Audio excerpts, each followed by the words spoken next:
आटा डालकर मशीन से आटा की सिमैयां निकल रही हैं, आटा डालकर मशीन से इधर रोटियां निकल रही हैं।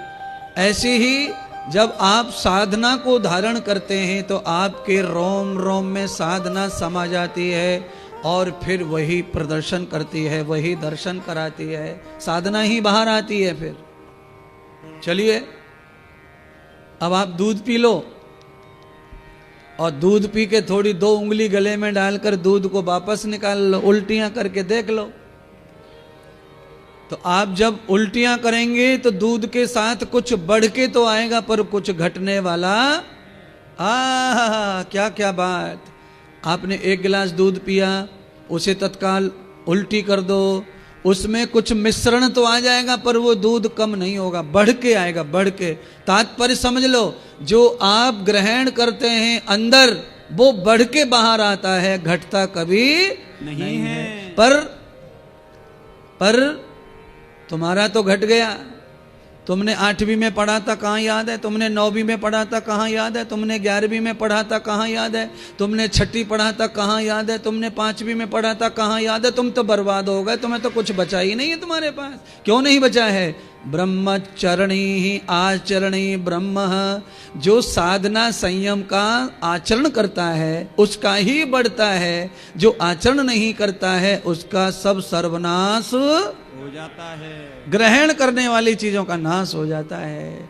कितनी मेहनत करनी पड़ी है महात्मा को समझाने के लिए, नहीं तो कथा सीधी सीधी है। ये तो कथा ब्रह्मचारिणी माता ने ऐसा ऐसा तप किया, उसके बदले में शंकर जैसे पति मिले। सब लड़की पार्वती माता के ब्रह्मचारिणी रूप का तपजा का पूजा करें, स्थापना करें, बढ़िया पति मिलेगा। जय सिया राम।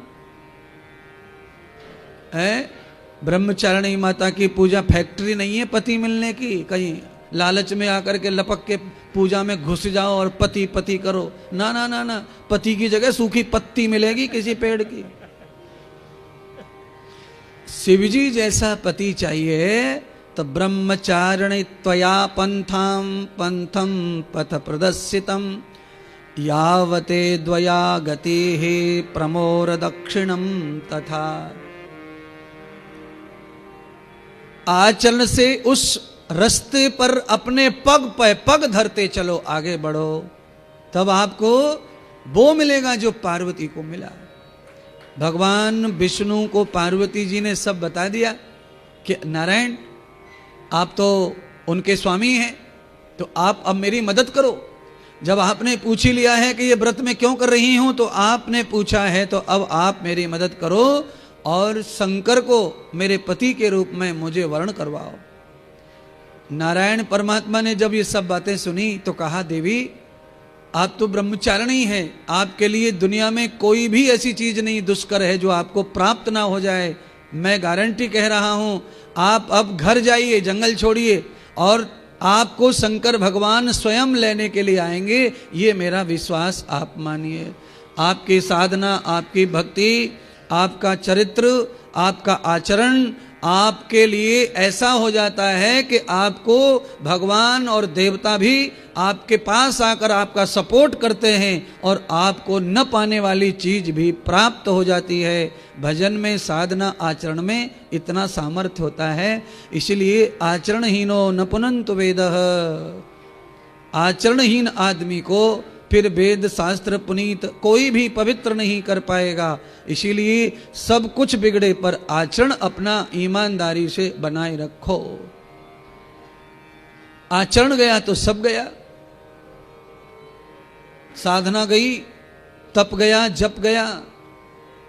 आप मर्यादा में रह करके सब संसार के भोग कर सकते, उससे तप जप नहीं जाता है, उससे आपका आचरण भी भंग नहीं होता है। पर आचरण कब भंग होता है? जब आप अंधाधुंध हो जाते हैं, तब आचरण भंग होता है। भगवान श्री कृष्ण को 8 पटरानियों के बाद भी योगी कहा गया। योगी हैं वो।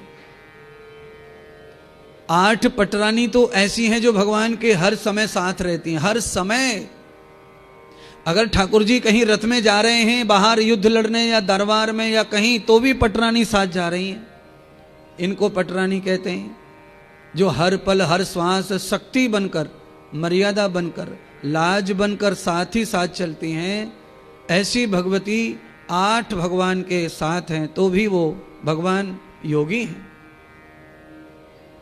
राम जी की सीता साथ हैं, राम जी मर्यादा पुरुषोत्तम है। इसीलिए हमारी आपकी भी संसार की सारी खुशियां हमें प्राप्त हों, पर उनमें मर्यादा शास्त्रीय होनी चाहिए, उनमें धर्म और शास्त्र होना ही चाहिए।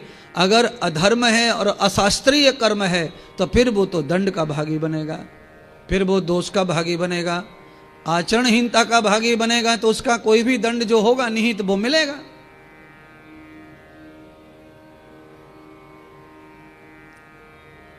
आज दूसरा दिन ब्रह्मचारिणी माता का,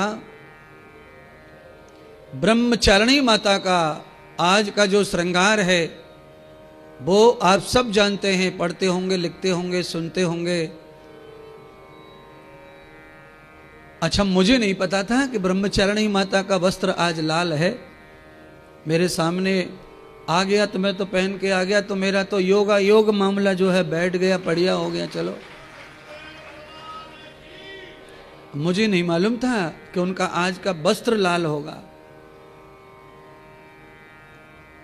पर हो गया तो अच्छा है। अच्छा, मुझे ये भी नहीं मालूम था कि आज मैं भजन को गाऊंगा कि नहीं गाऊंगा, पर वो भी हो गया।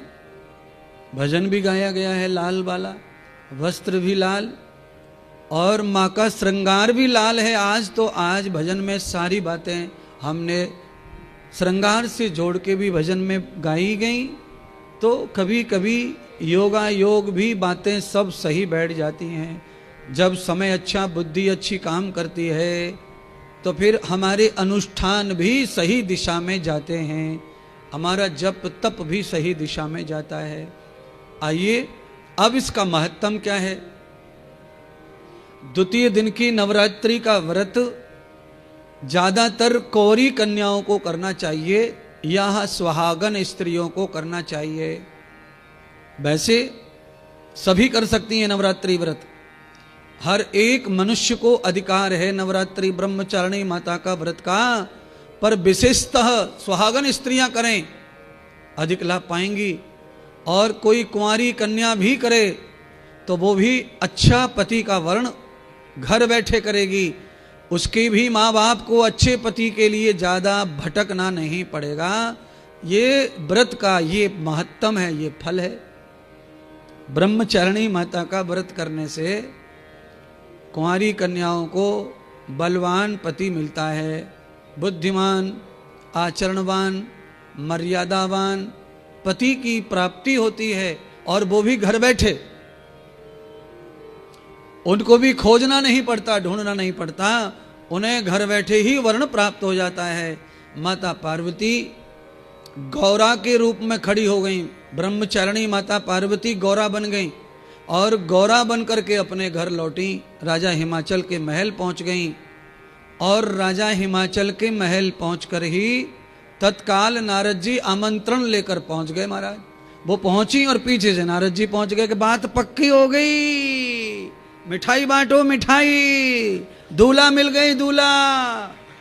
अरे महाराज, अनुष्ठान में ये शक्ति है कि जो काम बन नहीं रहा था, सालों से बिगड़ रहा था, और अनुष्ठान जब हम स्वयं ही कर लें बिना पंडित जी के, तो अनुष्ठान 100% हमारे लिए फलदायी बनता है। 100%। अगर पंडित के द्वारा हम करते हैं तो उसमें कम ज्यादा हो सकता है।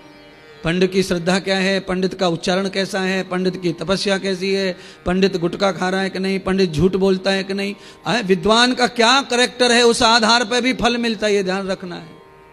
पर हम स्वयं जब साधना में उतर पड़ते हैं तो फल में फिर कोई चांस बिगड़ने का रहता, एकदम ठोस माल।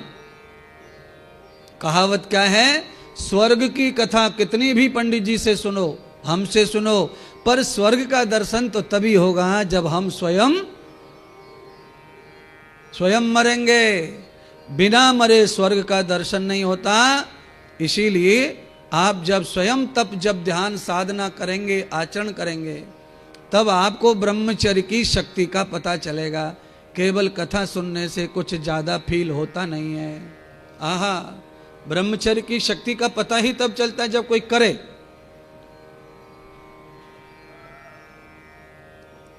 सब कुछ उनके पास होता है। ब्रह्मचारी आदमी का सबसे बड़ा महत्व यह है कि उसकी बात झूठ नहीं निकलती, उसका वचन झूठा नहीं पड़ता, उसका आशीर्वाद झूठा नहीं पड़ता। उनके संग रहकर कोई भूखा प्यासा नंगा नहीं रह सकता। नस्त आचरणम, बिना आचरण करने वाला भी उनके संग रहने से भूखा नंगा उघाड़ा नहीं रह सकता है। केवल ब्रह्मचारी का आचरण करने से नहीं, केवल संग कर लिया तो भी मान सम्मान प्रतिष्ठा ये मुफ्त में मिलती है। ब्रह्मचारी व्यक्ति के पास इतना आभा मंडल, इतनी ऊर्जा, इतना उनका आभा तैयार हो जाता है कि उनके इर्द गिर्द रहने वालों को भी राम राम फ्री में होता रहता है, प्रतिष्ठा फ्री में मिलती है। और साथ वाले भी अगर आचरण कर लें तो फिर कहना ही क्या है, फिर तो भैया 1 और 1 11 हो जाते हैं, 1 और 1 2 भी होते हैं, 1 और 1 11 भी हो जाते हैं। 1 और 1 को आमने सामने लिखो तो 11 होंगे और नीचे ऊपर लिखो तो 2 होंगे। 1 ऊपर और 1 नीचे, अंडरलाइन। अब इसको जोड़ लो, जोड़िएगा। अंडरलाइन होते से उसका रिजल्ट आ जाता है, जोड़ने में गिना जाता है वो। अगर आपने 1 यहां और 1 यहां लिखा जोड़ी से, बैल की जोड़ी की तरह बराबर में, तो ये 11 हो गए। बराबर का मतलब समझ लो, आचरण करने वाले का आचरण अगर कोई करता है तो ये बराबर की जोड़ी हो गई, और जोड़ी एकदम 11% बढ़ता है। 1 और 1 का 1 भी आचरण कर ले तो भी तो 2 ही हो जाता है, बढ़ता तो है, पर पूरा कर ले कोई तो भैया 11 हो गया। 11 का आंकड़ा बड़ा शुभ माना गया है, सभी दुनिया में शुभ है, केवल हिंदू में तो है ही, पर बाकी जगह भी 11 का आंकड़ा शुभ माना गया है।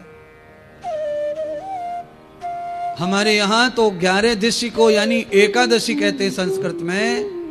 हमारे यहां तो एकादशी को पूर्ण ब्रह्म का वैकुंठवत माना गया है।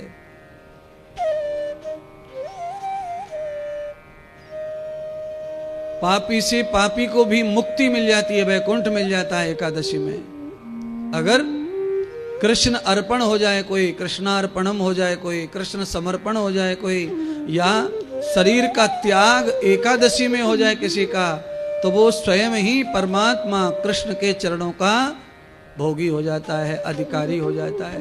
हमारे यहाँ एकादशी का बड़ा महत्व है। और अब इसको हिंदी में ही चर्चा कर रहे हैं अपन। 11 भगवती माता जगदम्बा पार्वती आज ब्रह्मचारिणी के रूप में पूज रही हैं, और वैसे उनका नाम पार्वती है, गौरा है। शंकर भगवान का वर्ण ब्रह्मचारिणी माता ने आज अपने तप बल से देवताओं और नारायण के शुभ आशीर्वाद कृपा से भगवान शिव जी उनको पति के रूप में वर्ण करने के लिए आ गए, पहुंच गए। अब बोलिए इससे बढ़िया क्या बात होगी आपके जीवन में? सरल है बहुत, पर कठिन क्या है? कठिन यह है कि लड़की जात को जंगल में जाकर अकेला साधना करना सामाजिक दृष्टि से बड़ा कठिन है, दुर्लभ है। समाज में इतनी भलमनसाई नहीं है, इतनी अच्छाई नहीं है। उस समय पार्वती जहां ध्यान करने गई थी वो तो देवलोक कैलाश है, वहां पर कोई लफंगे नहीं थे, उत्तरताई नहीं थे, वहां सब देवता ही रहते थे। इसीलिए चाचा काका नाना के बीच में छोटी बच्ची बड़ी बच्ची कैसे भी खेल सकती है आजाद होकर, ऐसे पार्वती जंगल में हिमालय पर आजाद तपस्या कर रही थी। वहां उनकी जीवन को कोई खतरा नहीं था। इसीलिए किसी भी औरत को साधना तप व्रत करने का बराबर अधिकार है, पर सुरक्षा जहां हो वहां ही उसे साधना तप जप करना चाहिए। हाँ, साधना जहां करना है वहां सुरक्षा भी हो, और सुरक्षा के लिए ही महर्षि पतंजलि ने योगियों के लिए सुरक्षा कवच बनाया है। और वो सुरक्षा कवच क्या है? यम नियम आसन।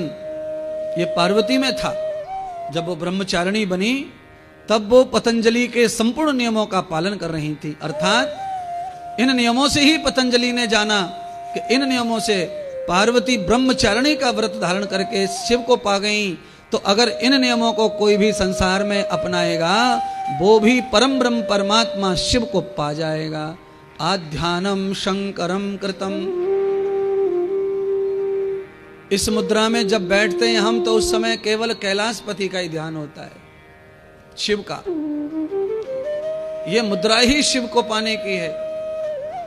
शिव को पाने का तात्पर्य शिव ही है, और शिव का तात्पर्य ब्रह्मा भी है, शिव का तात्पर्य विष्णु भी, और शिव का तात्पर्य जगदम्बा भी है। शिव इतने सारे रूपों में शिव है, सब रूपों में शिव है। क्यों है शिव इतने रूपों में? क्योंकि ब्रह्मा विष्णु महेश इनका मरण नहीं है, इसीलिए ये शिव स्वरूप है। और जो शिव स्वरूप होता है उसको हम सत्य के रूप में जानते हैं, सत्यम शिवम उसके रूप में जानते हैं। तो ये सारे रूप किसके हैं? पार्वती के रूप हैं, ये जगदम्बा के रूप हैं ये। आहा, अगर ये रूप जगदम्बा के न होते तो कृष्ण राधा न बनते, और विष्णु विश्व मोहिनी न बनते, शंकर गोपी न बनते, अगर ये रूप ना होते उनमें तो।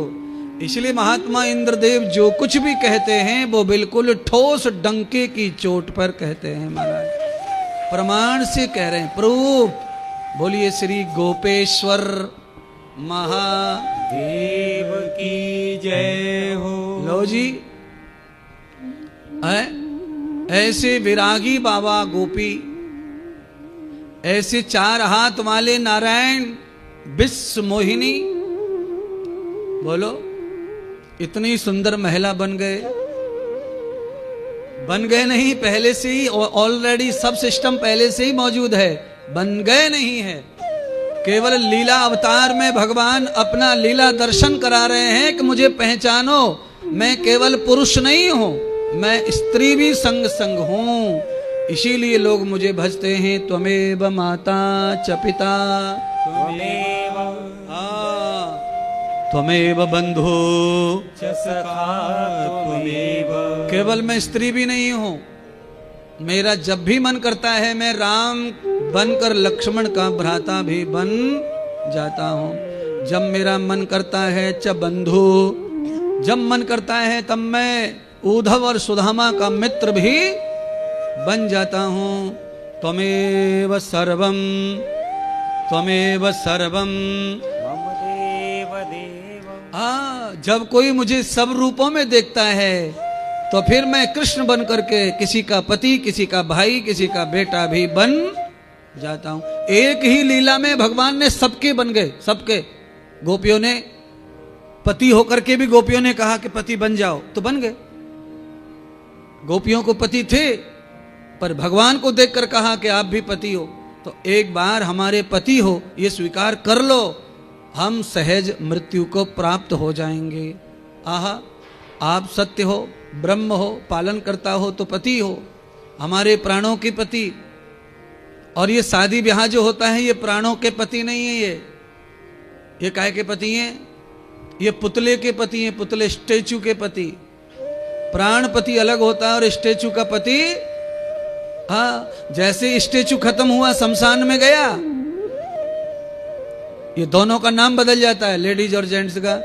किसी की लेडीज गई तो पति, पति को कहते हैं बेचारा, ये विवाह हो गया। पति गया तो पत्नी को कहते हैं ये बेचारी विधवा हो गई। अच्छा, कुछ नहीं हो गई, ना पहले कुछ थे ना कुछ हुए, केवल सामाजिक दायरा, सामाजिक मान्यताओं के द्वारा नए नए नाम मिलते हैं पुतलों के, स्टेचू के। पर प्राणपति कौन है? ये गोपियों ने कहा। द्रौपदी जानती थी कि वो नारायण है, फिर भी कहा मेरे भैया हैं तुम। द्रौपदी का भैया कृष्ण कैसे बने? द्रौपदी को तो पहले से भैया थे, पांचाली को पहले से भ्राता थे, बहुत सारे भाई थे उसके, पर कृष्ण को भाई क्यों? वो हैं इसलिए भाई माना। इसीलिए जगत में जहां से भी रिश्ता टूट जाए, जहां से भी फूट जाए किस्मत, कोई भी दुनिया में तुम्हारा रिश्तेदार ना रह जाए तो सारे रिश्ते जिनसे हैं उनको ही सर्वदेव देव, उनको ही सर्वदेव कहते हैं। कौन है वो? वही माता जगत माता ब्रह्मचारिणी, वही शिव है, वही नारायण है, वही ब्रह्मा है, सब गुण उनमें ही समाये हैं। बोलिए सच्चे दरबार की जय हो। झूठी दुनिया से मन को हटा ले, बिल्कुल सही बात हो ध्यान मैया जी के चरणों में लगा ले, नसीबा तेरा जाग जाएगा, नसीबा तेरा जाग जाएगा भगता, नसीबा तेरा जाग जाएगा, नसीबा तेरा जाग जाएगा, नसीबा तेरा।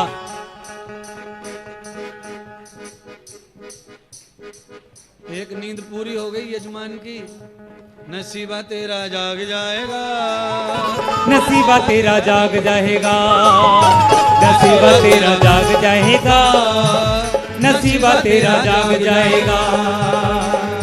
झूठी दुनिया से मन को हटा ले, झूठी दुनिया से मन को हटा ले, ध्यान मैया जी के चरणों में लगा ले, नसीबा तेरा जाग जाएगा, नसीबा तेरा जाग जाएगा भगता, नसीबा तेरा जाग जाएगा, नसीबा तेरा जाग जाएगा।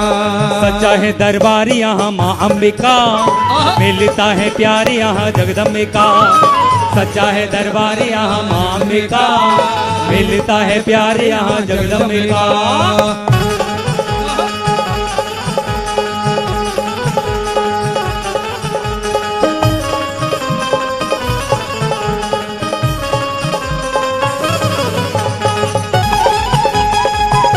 सच्चे दरबार की जय हो।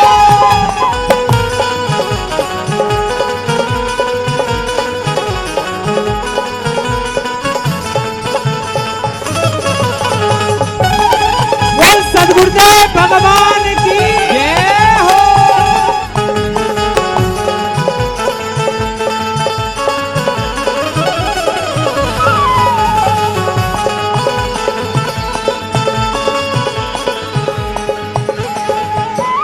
झूठे संसार का ये चलन अनोखा है, पग पग मिले यहाँ धोखा ही धोखा है, पग पग मिले यहाँ धोखा ही धोखा है, पग पग मिले यहाँ धोखा ही धोखा है। झूठे संसार का ये चलन अनोखा है, पग पग मिले यहाँ धोखा ही धोखा है, पग पग मिले यहाँ धोखा ही धोखा है, पग पग मिले यहाँ धोखा ही धोखा है। मान जाएगी तू मैया को मना ले, मान जाएगी तू मैया को मना ले, वो जोत देने वाली माँ की जगा ले, नसीबा तेरा जाग जाएगा, नसीबा तेरा जाग जाएगा, नसीबा तेरा जाग जाएगा, नसीबा तेरा जाग जाएगा, नसीबा तेरा जाग जाएगा, नसीबा तेरा जाग जाएगा भगता, नसीबा तेरा जाग जाएगा, नसीबा तेरा जाग जाएगा।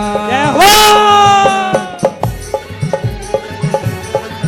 दोनों हाथों को उठाते हुए हरि बोल। श्री राज है, हरि हरि।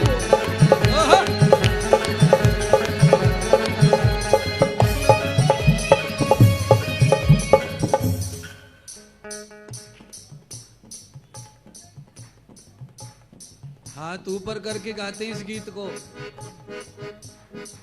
अभी आपने सुना नहीं ये कौन सी धुन बजा रहा है छोरा?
तेरे पास है तो माल तेरा खाएंगे, हुआ जो खत्म तो नजर नहीं आएंगे, हुआ जो खत्म तो नजर नहीं आएंगे, हुआ जो खत्म तो नजर नहीं आएंगे। माल तेरे पास है तो माल तेरा खाएंगे, हुआ जो खत्म तो नजर नहीं आएंगे, हुआ जो खत्म तो नजर नहीं आएंगे, हुआ जो खत्म तो नजर नहीं आएंगे। महामाही को तू अपना बना ले, महामाही को तू अपना बना ले, प्यार माँ का अनूठा तू पाले, नसीबा तेरा जाग जाएगा, नसीबा तेरा जाग जाएगा, नसीबा तेरा जाग जाएगा, नसीबा तेरा जाग जाएगा। झूठी दुनिया से मन को हटा ले, झूठी दुनिया से मन को हटा ले, ध्यान मैया जी के चरणों में लगा ले, नसीबा तेरा जाग जाएगा, नसीबा तेरा जाग जाएगा भक्ता, नसीबा तेरा जाग जाएगा, नसीबा तेरा जाग जाएगा।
शेरा वाली मैया मेरी ममता की खान है, भक्तों को प्यार देती बड़ी ही मान है, हाँ भक्तों को प्यार देती बड़ी ही महान है, भक्तों को प्यार देती बड़ी ही महान है। ओ शेरा वाली मैया मेरी ममता की खान है, भक्तों को प्यार देती बड़ी ही महान है, हाँ भक्तों को प्यार देती बड़ी ही महान है, भक्तों को प्यार देती बड़ी ही महान है। हाथ उसका तू सर पे धरा ले, हाथ उसका तू फिर पे धरा ले, काम फिर चाहे कोई भी करा ले, नसीबा तेरा जाग जाएगा, नसीबा तेरा जाग जाएगा भगता, नसीबा तेरा जाग जाएगा, नसीबा तेरा जाग जाएगा। ओ नसीबा तेरा जाग जाएगा, नसीबा तेरा जाग जाएगा, नसीबा तेरा जाग जाएगा, नसीबा तेरा जाग जाएगा, नसीबा तेरा जाग जाएगा, नसीबा तेरा जाग जाएगा भगता, नसीबा तेरा जाग जाएगा, नसीबा तेरा जाग जाएगा, नसीबा तेरा जाग जाएगा, नसीबा तेरा जाग जाएगा, नसीबा तेरा जाग जाएगा, नसीबा तेरा जाग जाएगा।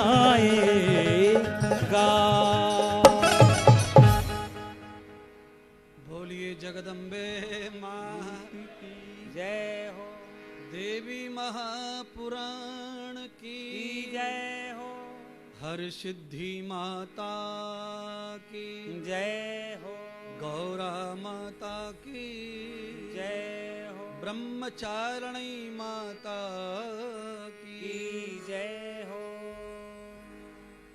ऐसा महत्तम सुनाया सूत जी ने। राजा जन्मजय ने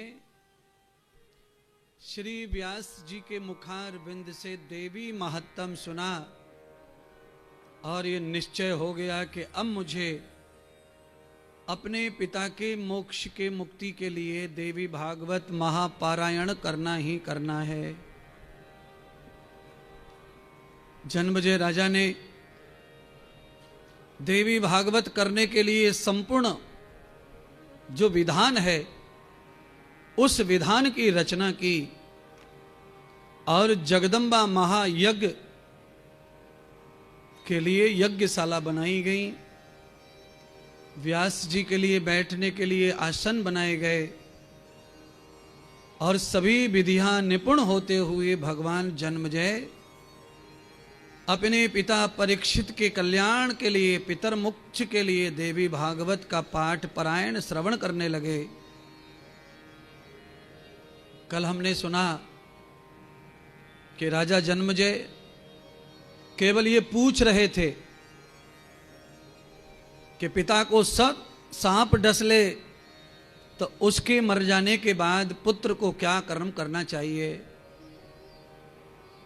आप सब कुछ करो, पिंडदान, तर्पदान, भागवत, गणेश, शिव कथा सब करो, पर बाद में ये निर्णय निकला कि देवी भागवत कथा भी जरूर करनी चाहिए। सांप डसने पर, सांप के डसने से मौत आएगी ये पता चल जाए तो भागवत कथा राजा ने सुनी थी और उसका फल मिला, जन्म भी अंतिम हो गया, मोक्ष हो गया।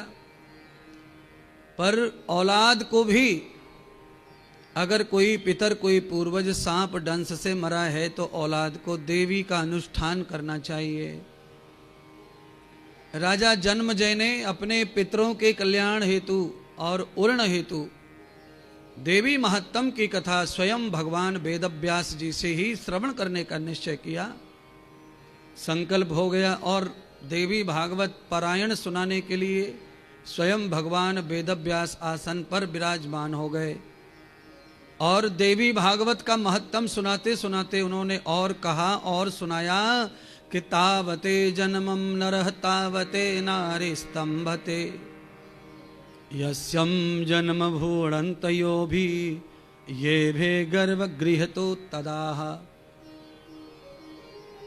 हे राजन, अगर किसी नारी को ये लगे कि मैं थक गई औरत बनके, भगवान ने मुझे औरत क्यों बनाया, और अगला जन्म अगर मेरा हो तो मैं औरत ना बनूं, मैं पुरुष बनूं, तो भगवान व्यास जी ने कहा कि वो औरत पुरुष का भी अवतार ले सकती है।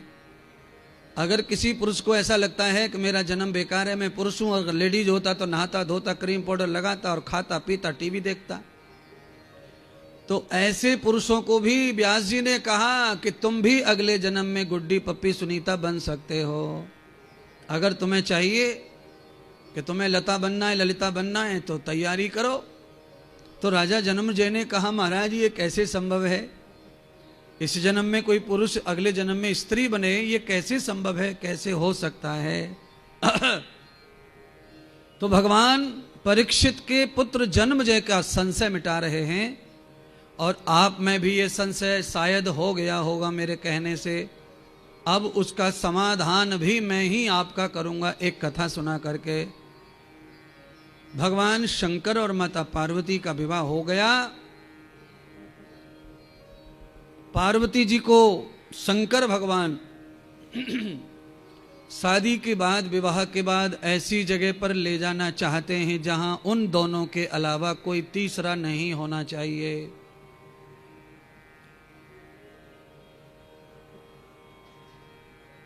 पर्यटन के लिए ले जाना चाहते थे, घुमाने के लिए। शंकर भगवान पार्वती जी के साथ में ऐसी जगह चले गए जहां शंकर जी को लगता था कि यहां कोई नहीं आएगा, पर शंकर और पार्वती जब एकांत में थी, अकेले में पति पत्नी जब दोनों रहते हैं तो वहां बहुत मर्यादाएं नहीं रहती हैं। ऐसी स्थिति में पार्वती और शंकर भगवान को क्रीड़ा करते हुए कई लोगों ने देखा। तो पार्वती की नजर पड़ी तो कहा, आप तो कह रहे थे यहां कोई नहीं है, यहां तो चारों तरफ से दुनिया देख रही है। तो शंकर भगवान के ऊपर नाराज हो गई पार्वती। मैंने आपको पहले कहा था ऐसी जगह ले चलो जहां कोई भी पुरुष ना हो। तो शंकर भगवान ने जिस जगह पार्वती की क्रीड़ा के स्थान, क्रीड़ा के समय को देखा लोगों ने, उस पूरे बेहड़ जंगल को भगवान शंकर ने ऐसा श्राप दे दिया कि यहां मेरे और मेरी पत्नी पार्वती के अलावा अगर कोई भी प्राणी आएगा वो स्त्री बन जाएगा। अब ये बात सबको पता नहीं थी। जिन लोगों को पता थी वो तो वहां जा नहीं रहे थे डर के मारे। अब जिनको पता नहीं उनका क्या करें। अब कई लोग पहली बार अगर उज्जैन आते हैं तो उज्जैन के महाकाल के अलग अलग रास्ते हैं, कौन सा बंद कौन सा खुला है, ये रोज पुलिस वाले करते रहते हैं। अब नए आदमी को क्या पता है कौन सा खुला है कौन सा, वो तो मैप डाल के आ जाता है और खड़ा हो जाता है बैरिकेटिंग पर। अब बड़ा कठिन है। ऐसा वरदान दे दिया पर कहीं लिखा नहीं शंकर भगवान ने कि इस जंगल में कोई आएगा तो वो स्त्री बन जाएगा। कहते हैं भगवान वेद व्यास कि भगवान शंकर और पार्वती वहां विहार कर रहे थे और तभी महाराज चक्रवर्ती सम्राट सुदम्न जी घोड़े पर सवार होकर के अपने राज्य की ओर जा रहे थे सेना के साथ। उन्हें पता ही नहीं था लक्ष्मण रेखा खिंच गई है और इस रेखा का जो उल्लंघन करेगा उसका क्या हो सकता है, उन्हें नहीं पता था। जैसे ही राजा सुदम्न शंकर भगवान के दिए हुए उस वरदान के क्षेत्र में घोड़े पर सवार होकर प्रवेश हुए, अनायास ही उनका शरीर स्त्री का हो गया, स्त्री बन गए। अब राजा सुदम्न चक्रवर्ती, राजा महाबली, राजा नर राजा और स्त्री बन गया तो हल्ला मच गया पूरी दुनिया में। और ऐसा हल्ला मच गया कि अब राजा कहीं जा न सके, कहीं आ न सके, किसी से मिल न सके। उन्हें स्त्री बनना पसंद नहीं था और अचानक स्त्री बन गए। क्या करें? तो आप जानते हैं अगर कोई जन्म के समय लड़का दिखता हो और बड़े होने पर वो लड़की जैसा हो जाए तो घर वाले भी परेशान हो जाते हैं। घर वाले उनको रखते नहीं है फिर घर पर। कोई उनको किन्नर कहता है, कोई कुछ और कहता है, कोई कुछ और कहता है, कोई आदर नारेश्वर कहता है, कोई कुछ कहता है। राजा सुदम्न के साथ भी कुछ ऐसा ही हो गया। अब राजा बड़े परेशान, क्या करूं, कहां जाऊं? तो सारी सेना को राजा ने कहा जाओ आप सब चले जाओ। अब इस भेष में और इस शरीर के साथ मैं लौट कर राज्य को नहीं जाऊंगा, मैं यहीं इसका निस्तारण करूंगा। जब तक जीवन है तब तक मैं इसे यहीं भोगूंगा। तो राजा सुदम्न एक सुंदर स्त्री बन गए थे। जितने वो सुंदर पुरुष के रूप में थे उससे भी कई गुना ज्यादा सुंदर स्त्री के रूप में हो गए थे। और पुरुष से ज्यादा आकर्षण शरीर में स्त्री के ही होता है। सौंदर्य भी, आकर्षण भी और दूसरों का लालच भी, ये सब स्त्री के पास ही पूंजी है। तो भगवान व्यास जी ने कहा जन्म जय हे प्रपत्र। आज राजा सुदम्न जब सुंदर स्त्री बन गए तो घूमते घूमते जंगल में समय काटने लगे। तो वहां पर बुद्ध का आश्रम था। बुद्ध, ये महात्मा बुद्ध नहीं, मंगल बुद्ध, शुक्र शनि, उनके ही आश्रम के अगल बगल ये सुंदर स्त्री के रूप में राजा प्रद्युम्न भ्रमण कर रहे थे। एक दिन बुद्ध ने देख लिया कि ये परम स्त्री, परम सुंदरी, ये कौन है। तो उस परम सुंदरी को देखा तो बुद्ध का जो मन है उनके प्रति आकर्षित हुआ। क्यों? सुंदर, युवा, अकेले, परिस्थिति, जरूरत सब देख लिया उन्होंने। इस महिला की जरूरत भी पुरुष है, इस महिला को ठिकाना चाहिए, इस महिला के जीवन में अचानक कोई संकट आया है, इसको सहायता चाहिए। ये सारी बात बुद्ध ने पहचान ली और बुद्ध ने उनके पास जाकर कहा देवी इतनी सुंदर काया लेकर इस बीहड़ जंगल में अगर घूमोगी तो तुम्हारे साथ कुछ गलत हो जाएगा। क्यों न तुम मेरे आश्रम में वास करो, यहीं अपना जीवन व्यतीत करो, तुम्हारे साथ यहां कुछ भी गलत नहीं होगा। बुद्ध ने अपने आश्रम में सुदुम्न राजा को स्त्री के रूप में जो शरीर हो गया था उन्हें वास दे दिया, और धीरे धीरे जब वो साथ रहने लगे तो दोनों का आपस में पति पत्नी जैसा संबंध हुआ और दोनों ने विवाह कर लिया, विवाहित हो गए। राजा सुदुम्न स्त्री के रूप में राजा बुद्ध के साथ विवाह कर लिया तो बुद्ध के यहां संतान पुत्र के रूप में उत्पन्न हो गई, संतान भी हो गई, ग्रस्त भी हो गया, और जो कुछ आकर्षण होता है स्त्री में वो आकर्षण भी संपन्न हो गया। बुढ़ापा आ गया महाराज सुदुम्न पर। बूढ़ी औरत, अच्छा औरत बूढ़ी हो जाए तो उसका आकर्षण लुप्त हो जाता है, समाप्त हो जाता है। बूढ़े इंसान के साथ में व्यवहार अच्छा होता है, बूढ़ी स्त्री के साथ व्यवहार अच्छा किसी का रहता नहीं है। औरत जितनी ज्यादा आकर्षण करने वाली जवानी में है उतना ही बुढ़ापे में उसका ख्याल बिगड़ जाता है।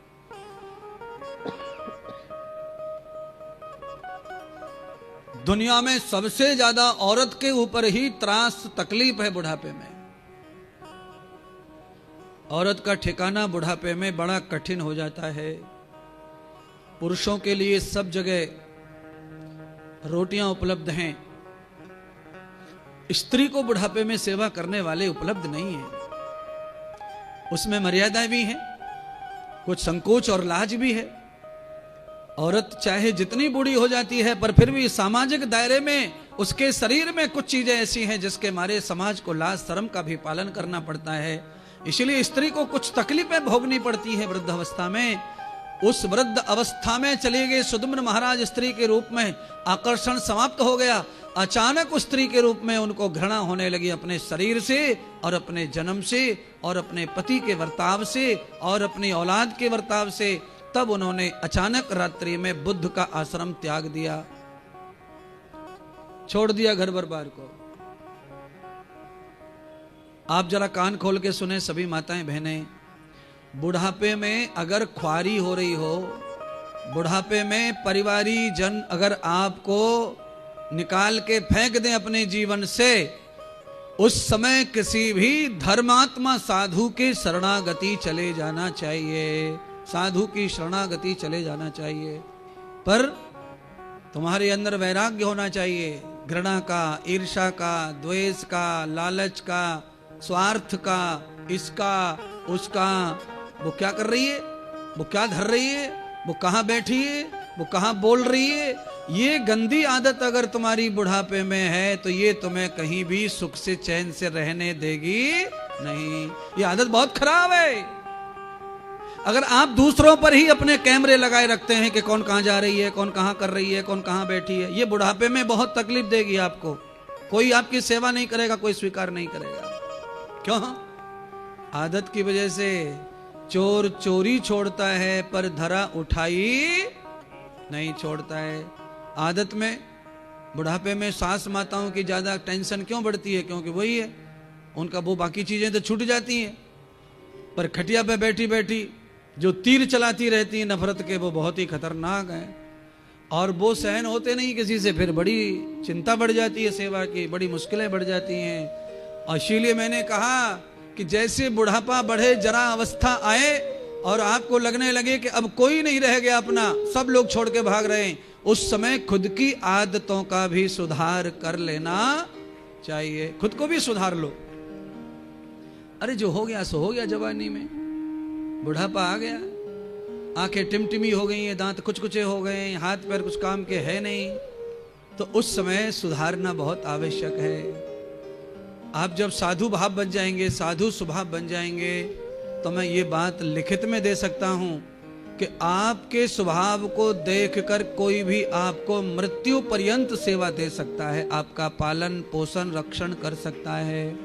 पर आपकी सोच गंदी, उम्र कितनी भी होगी पर सोच में वही 16 साल घुसा पड़ा है। बोलो 60 साल के में भी 16 साल ही घुसा पड़ा है, तो कैसे सहन करे, कैसे झेलेगा कोई तुमको? कठिन हो जाएगा काम।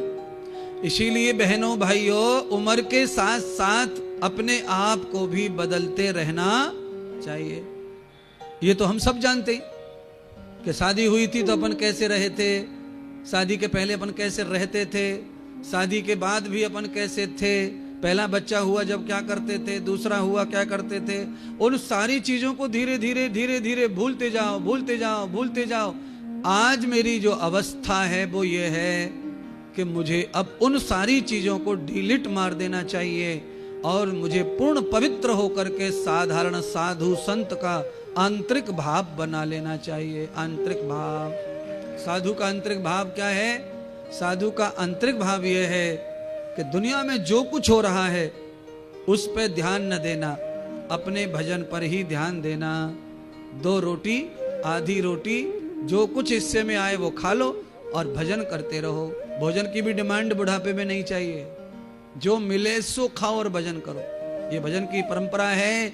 और देखो, मारने के लिए तो भगवान ही मारने वाला है, वो आपको तकलीफ में क्यों डालेगा? वो तो आपको जब चाहे तब समाप्त कर सकता था, पर भजन करने के लिए ही बुढ़ापे को देता है कि अब ये थक गए, अब हो सकता है रो रो के भजन करेंगे, तकलीफ में आए अब कुछ भजन करेंगे, अब अवस्थाएं बदल गई अब हो सकता है भजन करेंगे, बाल सफेद हो गए भजन करेंगे, दांत गाल सब सड़ गए अब भजन करेंगे। पर आदमी लौट लौट के जवान हो के कई लोगों ने तो 32 पूरी बदलवा दी दांतों की पूरी। एक आध दो इधर उधर अटका था वो भी निकाल दो, इसको फेंक दो, ला पूरा का पूरा दोनों के दोनों 32 लगा दो। पहले 32 नहीं थे, पहले 27 थे, और बढ़ा के लगा दे। अच्छा, पैसा भरपूर हो चुका है, दांत लगाने को 40-50 हजार ही लगता है, अंधाधुंध पैसा पड़ा है। तो दांत नए लगवाने से कोई भी जवान हो सकता नहीं है, बाल काले करने से कोई जवान हो सकता नहीं है, घुटने में प्लेट डलवाने से भी कोई जवान हो सकता नहीं है। अच्छा बोलो, दोनों घुटनों में प्लेट डलवा लो, बोल्ट डलवा लो, जाके दिखाओ, फौज में भर्ती होके दिखाओ, कोई तुम्हें घुसने भी देगा भर्ती सेंटर में? आप पूरी बॉडी को भी नया करवा लें तो भी आपकी जगह खत्म हो चुकी है दुनियादारी से। अब आपको खाली टाइम पास करना है, और टाइम पास करने के लिए अपना ज्ञान, अपनी बुद्धि, अपनी चंचलता रोको, शांत हो जाओ, सरल हो जाओ। अच्छा बुढ़ापा कटेगा, अच्छा बुढ़ापा कटेगा। खाने पे कंट्रोल, शौक मौज पर कंट्रोल। कोई कर रहा है घर में शौक मौज, उनको भी टोका टाकी पे कंट्रोल। नाती को नातिन को ज्यादा भाषण देने की जरूरत नहीं, कंट्रोल। नहीं तो ऐसा बैक किक मारेंगे कि दादी पड़ी की पड़ी रह जाएगी, कहीं दिखेगी नहीं, कहां गई दादी, कहां गया दादा। इसीलिए अपनी इज्जत अपने हाथ है, दूसरों से इज्जत कभी मिलती नहीं। कोई इज्जत नहीं देता दुनिया में, सब लेने के लिए घूम रहे हैं, देने के लिए कोई नहीं घूम रहा इज्जत को। जिसको देखो वही इज्जत लेने के लिए घूम रहा है। अगर आपको यह संभव नहीं, सच नहीं लग रहा है, तो किसी की बेइज्जती करके देखो, पता चल जाएगा आपको कि ये बेइज्जती क्यों मान रहा है। बेइज्जती मानता ही कोई तब है जब वो इज्जत की भूख में घूम रहा है। मेरा सम्मान करो, मेरा रिस्पेक्ट करो, मुझे प्रतिष्ठा प्रदान करो, मुझे मान प्रदान करो, तभी आदमी को बुरा लगता है।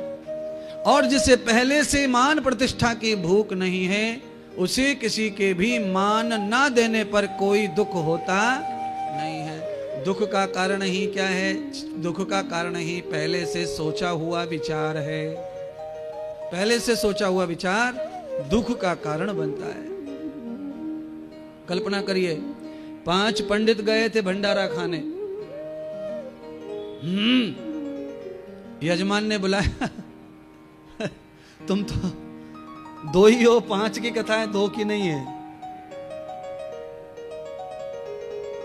5 पंडित गए, दक्षिणा, भोजन, सब न्योता था। मैं आपको ये बता रहा हूं आदमी को दुख क्यों पैदा होता, बिना कारण ही दुख पैदा हो जाता, बिना कारण। राजा के यहां भोजन पर न्योता था, 5 को भोजन दिया, 5 लोगों को बराबर भोजन परोसा गया, वही सोने की थाली, सबको वही बराबर सब्जी, बराबर कचौड़ी, बराबर पूड़ी, सबकी थाली में 5-5 कटोरियां, 5-5 सब्जियां, 5 सब बराबर बराबर। और जब तक लोग खा पी रहे थे पंडित लोग ना, तब तक सब खुश थे। राजा ने जब विदा किया तो सबको बराबर बराबर दक्षिणा दी, एकदम बराबर 11 रुपए 11 रुपए 11 रुपए 11 रुपए 11 रुपए, न कम न ज्यादा। अब दक्षिणा लेके जब विदा हुए तो एक आदमी हंसी के मारे, खुशी के मारे कुदकने लग गया, और एक आदमी एकदम जैसे मानो मर गया हो, ऐसा हो गया पंडित। एक पंडित जी खुशी के मारे फूले ना समारे, और एक पंडित जी दुख के मारे परेशानी से ना समारे, मर गए बिल्कुल।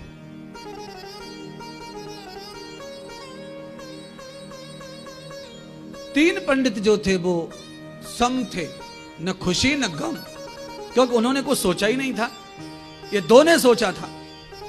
एक पंडित जी जो 11 रुपए लेकर के कूद कूद के उछल उछल के जा रहा, डंक मारते मारते खुशी के मारे, उसने सोचा था कि 1 रुपए से ज्यादा मिलने वाला नहीं है। मिल गए 11 तो 10 के खुशी में फटा जाए। और एक पंडित जी घर से ही सोच के आया था कि राजा के यहाँ जा रहे हैं, कम से कम 100 का तो पत्ता मिलेगा। मिले कितने? 11। उसके सपने में 89 रुपए का एकदम घाटा पड़ गयो, लेना न देना रोना। सोच में घाटा पड़ा, सोच में।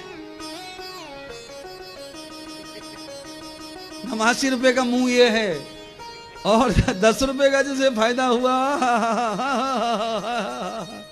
अब बोलो, न किसी को ज्यादा दिया दाता ने, न कम दिया, पर फिर भी कोई खुश है और कोई दुखी है। तो ये दुख और सुख क्या है? ये आपकी खुद की कल्पना और स्वार्थ और लालच की गिनती है। और दुख कुछ होता नहीं और सुख भी कुछ होता। आप क्या सोच रहे हैं, उसकी वजह से दुख है। तीन पंडित जी कुछ सोच ही नहीं रहे थे, वो तो खाली ये सोच के आए थे कि भंडारो है, खीर कचौड़ी पूड़ी पेट भरने के लिए आज को काम है गो, कल जा भाड़ में। तो वो काहे को कुछ सोचा ही नहीं था उन्होंने तो। उन्हें तो रोटी का भी टेंशन था, रोटी मिलेगी कि ना मिलेगी। आज तो मिल गई, तीनों खुश। और जिसे 1 रुपए की थी बात, उसे 10 मिले बढ़ती तो वो ज्यादा खुश। और जो 100 का सोच गया था उसे 11 मिले तो वो बड़ा दुखी हो गया। आपका भी ऐसा ही दुख है, ऐसा ही सुख है, और ये कभी भी आ सकता है। सोच के ऊपर है सब। आप क्या सोच के आए, आप क्या चाहते हैं, आपकी अंदर की फीलिंग क्या है, वो अगर पूरी नहीं हो रही है तो आदमी दुखी होता है, शिकायत करता है, चिढ़ता है, परेशान होता है। और सब प्यार दुलार मोहब्बत सपने इकरार बिरार दुला सारी चीजों को बखान डालता है। काहे के लिए? सोच के चिंतन में क्या चल रहा था वो पूरा नहीं हुआ तो बात पे बात, बात पे बात, बात पे बात निकलती है। न खाना अच्छा लगता, न सोना अच्छा लगता, न कपड़े अच्छे लगते, न बैठना अच्छा लगता, न सामने न अगल न बगल।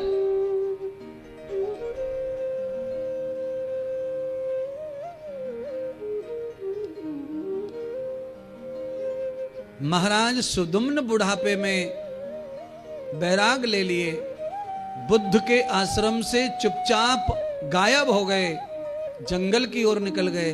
और सुनिए ना, ढूंढा किसी ने नहीं, पति ने ढूंढा नहीं, बच्चों ने ढूंढा नहीं, मम्मी कहां गई है।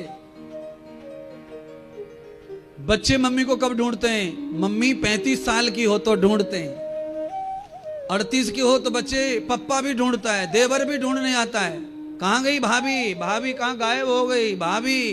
क्योंकि कपड़े धोने लायक है, अभी बिस्तर लगाने लायक है, रोटी थोपने लायक है, झाड़ू लगाने लायक है, तो भाभी आजा, पति को देख ले, आजा भाभी, बेटों को देख ले। और भाभी 95 साल की हो जाए और गायब हो जाए,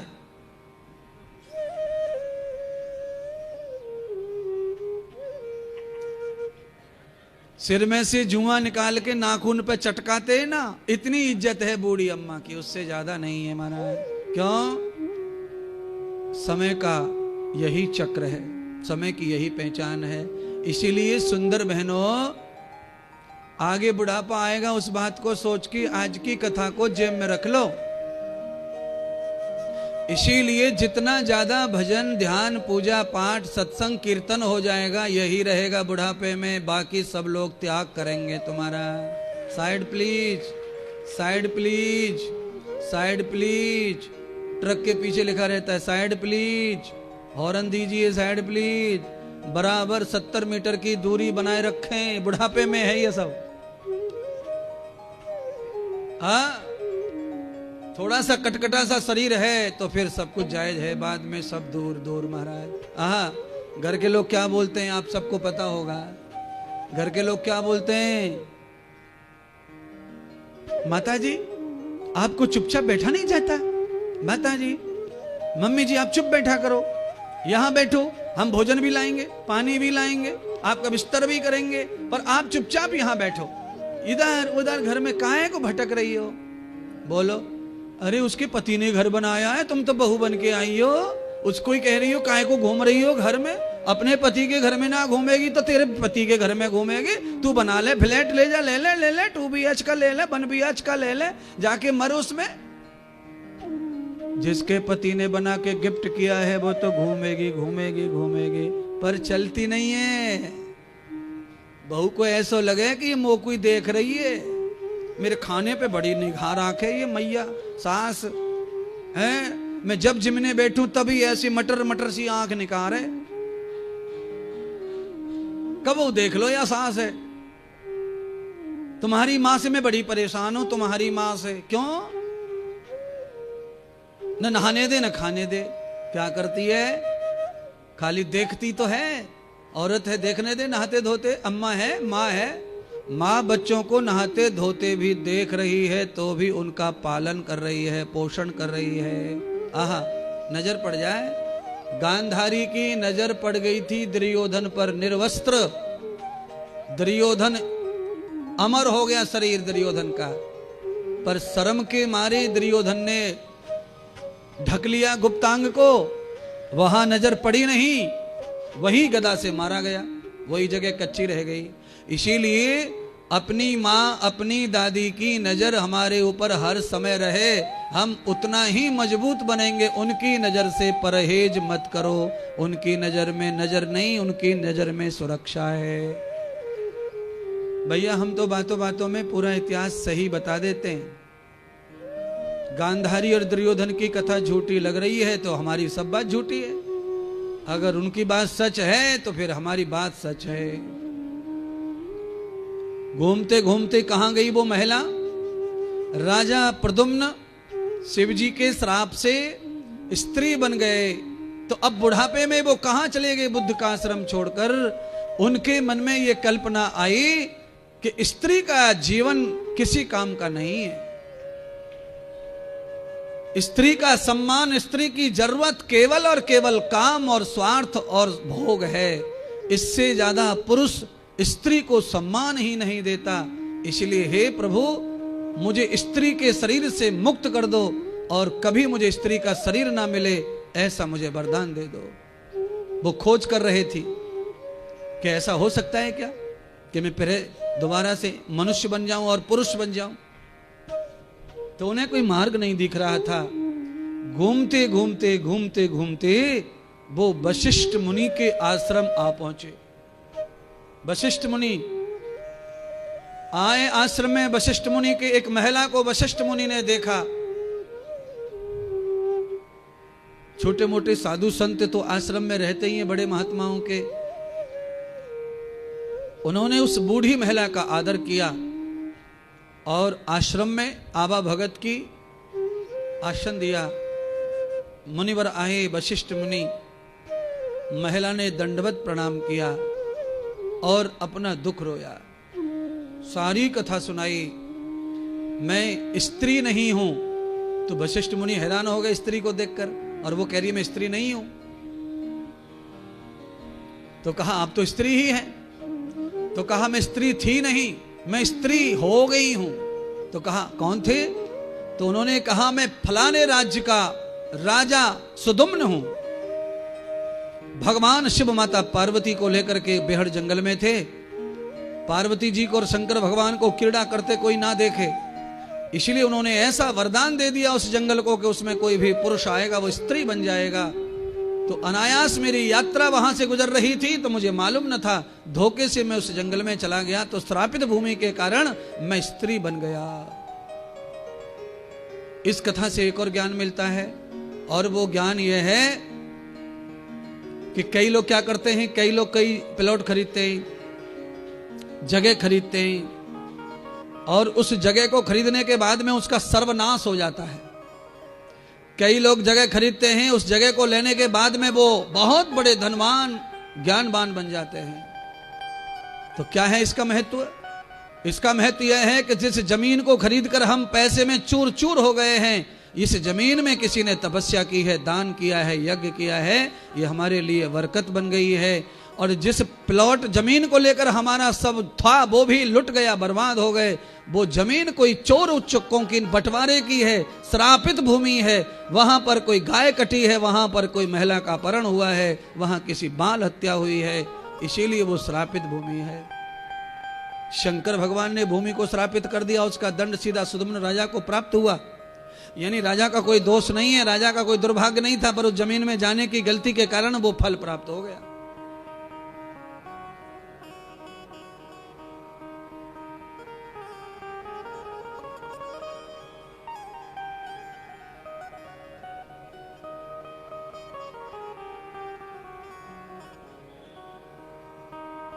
वशिष्ठ मुनि ने राजा सुदुम्न का पूरा दुख भरा वृतांत श्रवण किया। वशिष्ठ मुनि ने कहा, देखो देवी, आज तुम स्त्री हो, अब तुम्हें स्त्री जन्म से, स्त्री स्वरूप से नफरत है, क्योंकि स्त्री की 1000 मर्यादाएं हैं जो पुरुष की नहीं है। पुरुष को बहुत आजादी है सामाजिक, स्त्रियों को जो सामाजिक आजादी नहीं है वो पुरुषों को है। तो तुम्हारा पुरुष बनना जायज है, तुम्हारी इच्छा जायज है, और तुम तो श्राप के कारण स्त्री बने हो, कर्म के कारण नहीं, इसीलिए तुम्हारा श्राप मुक्त हो सकता है। अब सुनिए, एक फल मिलता है कर्म करने के बाद, और एक फल मिलता है अनायास ही श्राप के बाद श्राप श्राप श्राप। कैसे? आप किसी रास्ते से जा रहे हैं और उस रास्ते में धूल है, मिट्टी है, तो वहां आपके शरीर में, पैर में, जूतों में, चप्पलों में जो भी धूल मिट्टी लगेगी, कपड़ों में, वो कोई कर्म के कारण नहीं लग रही है, वो केवल और केवल कोई श्राप है उस धरती का जहां से आप जा रहे हैं, उसका परिणाम आपको भोगना पड़ रहा है। आपका कोई उसमें पाप नहीं है, कोई आपने कर्म नहीं बिगाड़ा है, पर वो जमीन ही श्रापित है और जाना वहीं से है, तो उसका असर आप पर आएगा। इसीलिए कोई व्यक्ति भी श्रापित होता है और कोई व्यक्ति वरदानी पुरुष होता है। श्राप और वरदान धरती पर होता है, पदार्थ पर होता है, वस्तु पर होता है, और व्यक्ति में भी होता है। जो व्यक्ति वरदानी पुरुष होता है उसके संपर्क में आते ही बिगड़े काम बनने लग जाते हैं, और जो व्यक्ति श्रापित होता है उसके संग में आते ही हम फंसने लग जाते हैं, मिटने लग जाते हैं और बिगड़ने लग जाते हैं। ध्यान कर लो, जो तुम्हें गुटखा खिलाए, जो तुम्हें तम्बाकू खिलाए, जो दारू पीना सिखाए, जो तुम्हें और गलत काम सिखाए, वो श्रापित व्यक्ति है, वो वरदानी व्यक्ति नहीं है। जो तुम्हारी दारू छुड़ाए, जो तुम्हारा गुटखा छुड़ाए, जो तुम्हें बुरी आदतों से बचाए, जो तुम्हारे कुचरित्र को सदचित्र बनाने के लिए प्रयास करे, वो वरदानी व्यक्ति है। उसका संग करने का प्रयत्न करना चाहिए।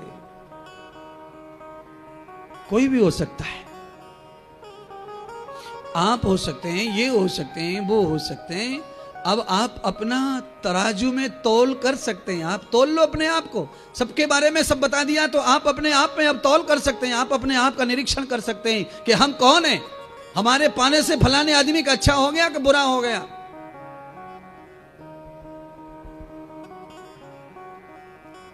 नई बहू घर में आने से किसी का भला हो जाता है और किसी का बुरा।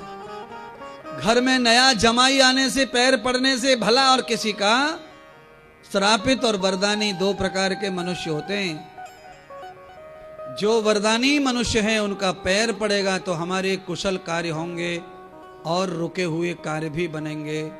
जो काम धीरे था जिंदगी का वो फास्ट हो जाएगा वरदानी पुरुषों के आने से, वरदानी महिला के आने से। और कोई श्रापित व्यक्ति आपके जीवन में आएगा तो आपका अच्छा भला काम ब्रेक हो जाएगा, अच्छी भली गृहस्थी में झगड़े आ जाएंगे, अच्छी भली नींद जो है वो चली जाएगी, भूख चली जाएगी और धीरे धीरे सब कुछ तुम्हारा बिगड़ने लग जाएगा। वरदानी और श्रापित व्यक्ति के आगमन का प्रभाव बता रहा हूं। कल कहीं कोई दोस्ती के लिए कोई रिश्तेदार मिले तो आप निर्णय कर पाएं कि क्या फील हो रहा है अपने को। आपकी फीलिंग से पता चलता है कि वो वरदानी है कि श्रापित है। किसी को भी डीएनए ज्योतिष में ढूंढने की जरूरत नहीं है, उसका 3 दिन का संग ही हमें बताता है कि इनके पास वरदान है या श्राप है।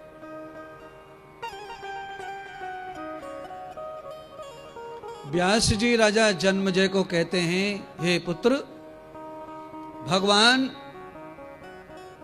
वशिष्ठ मुनि ने उस स्त्री को देवी माता के नवरात्रि का व्रत करने की आज्ञा दी कि देवी, स्त्री के शरीर से मुक्त होना है तो भगवती जगदम्बा का व्रत करो।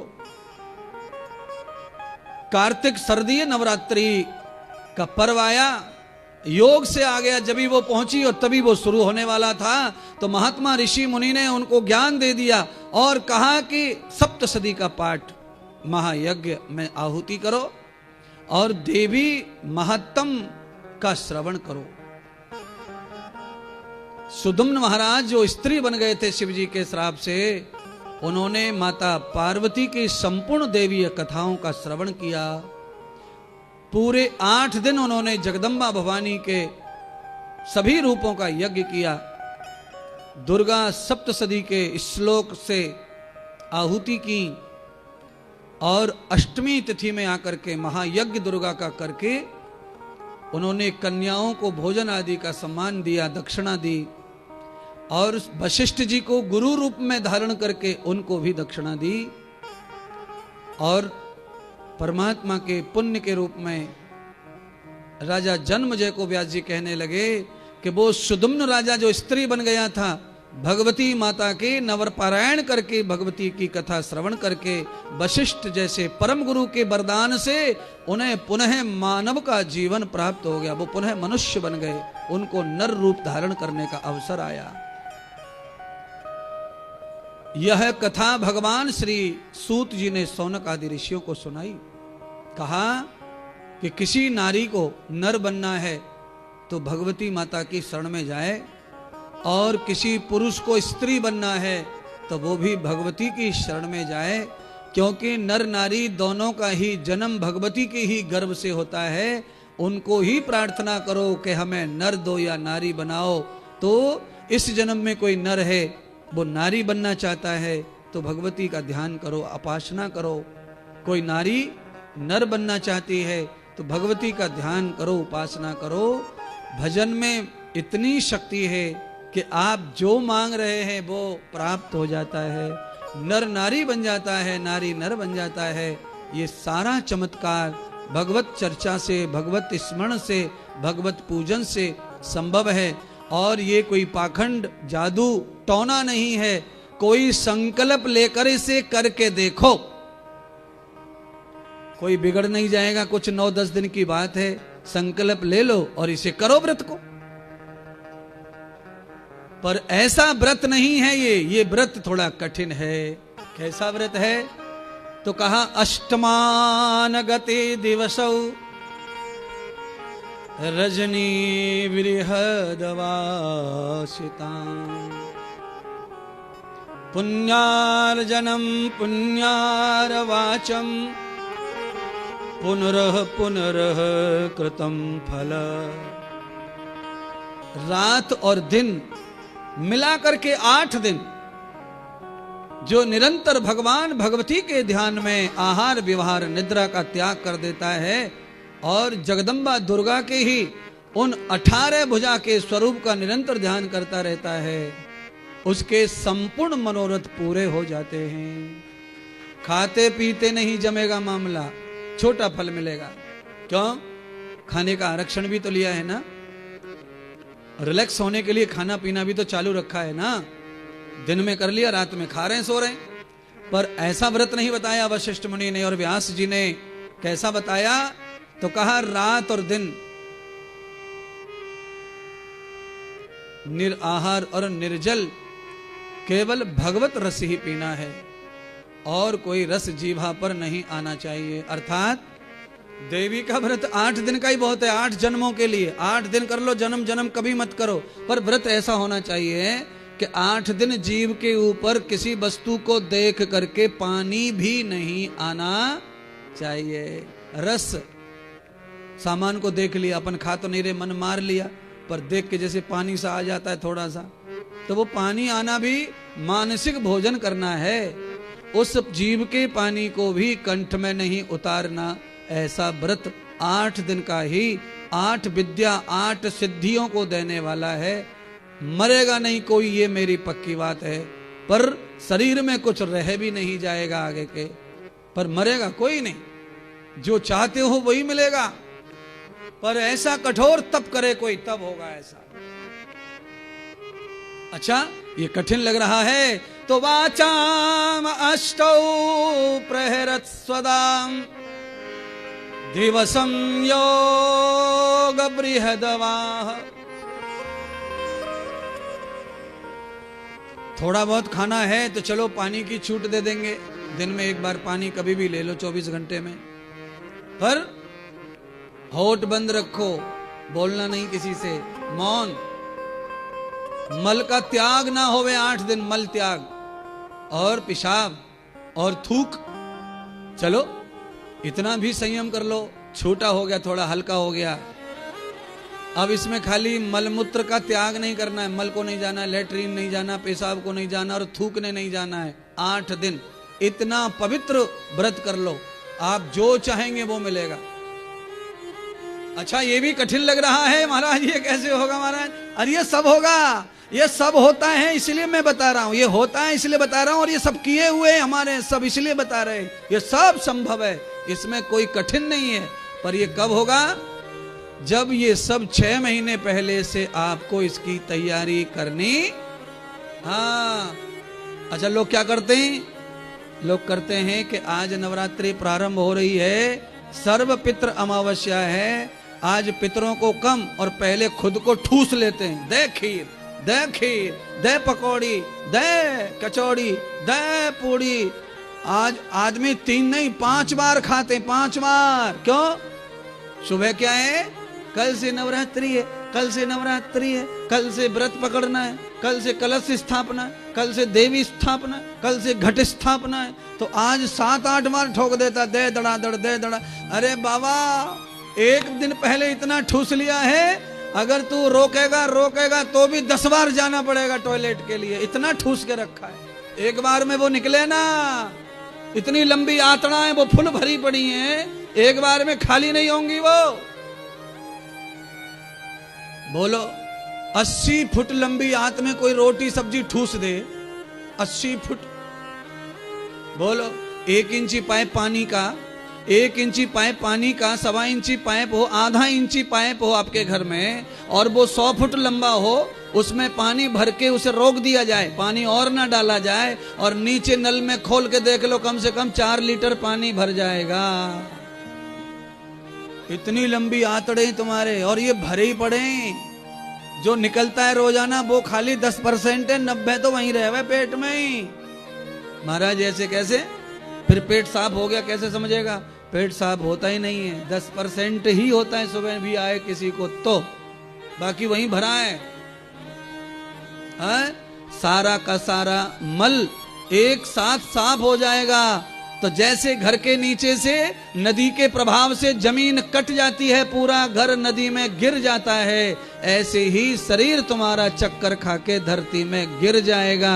बिना मल के शरीर भी जीवित रहता नहीं है, बिना मल के जिंदा नहीं रहेगा शरीर। शरीर को मजबूत रखने के लिए मल शरीर में मजबूत करना पड़ता है।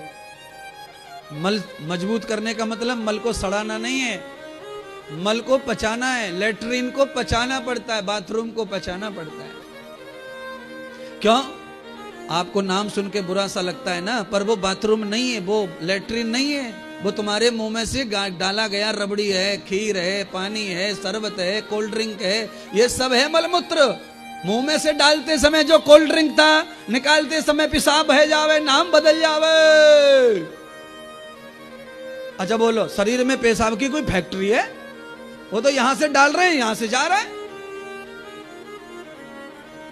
बाथरूम में पानी फैलाते समय कुछ भी बुरा नहीं लगता, पर वही पानी बाथरूम की नाली में भर के बाल्टी में पीना बुरा लगता है।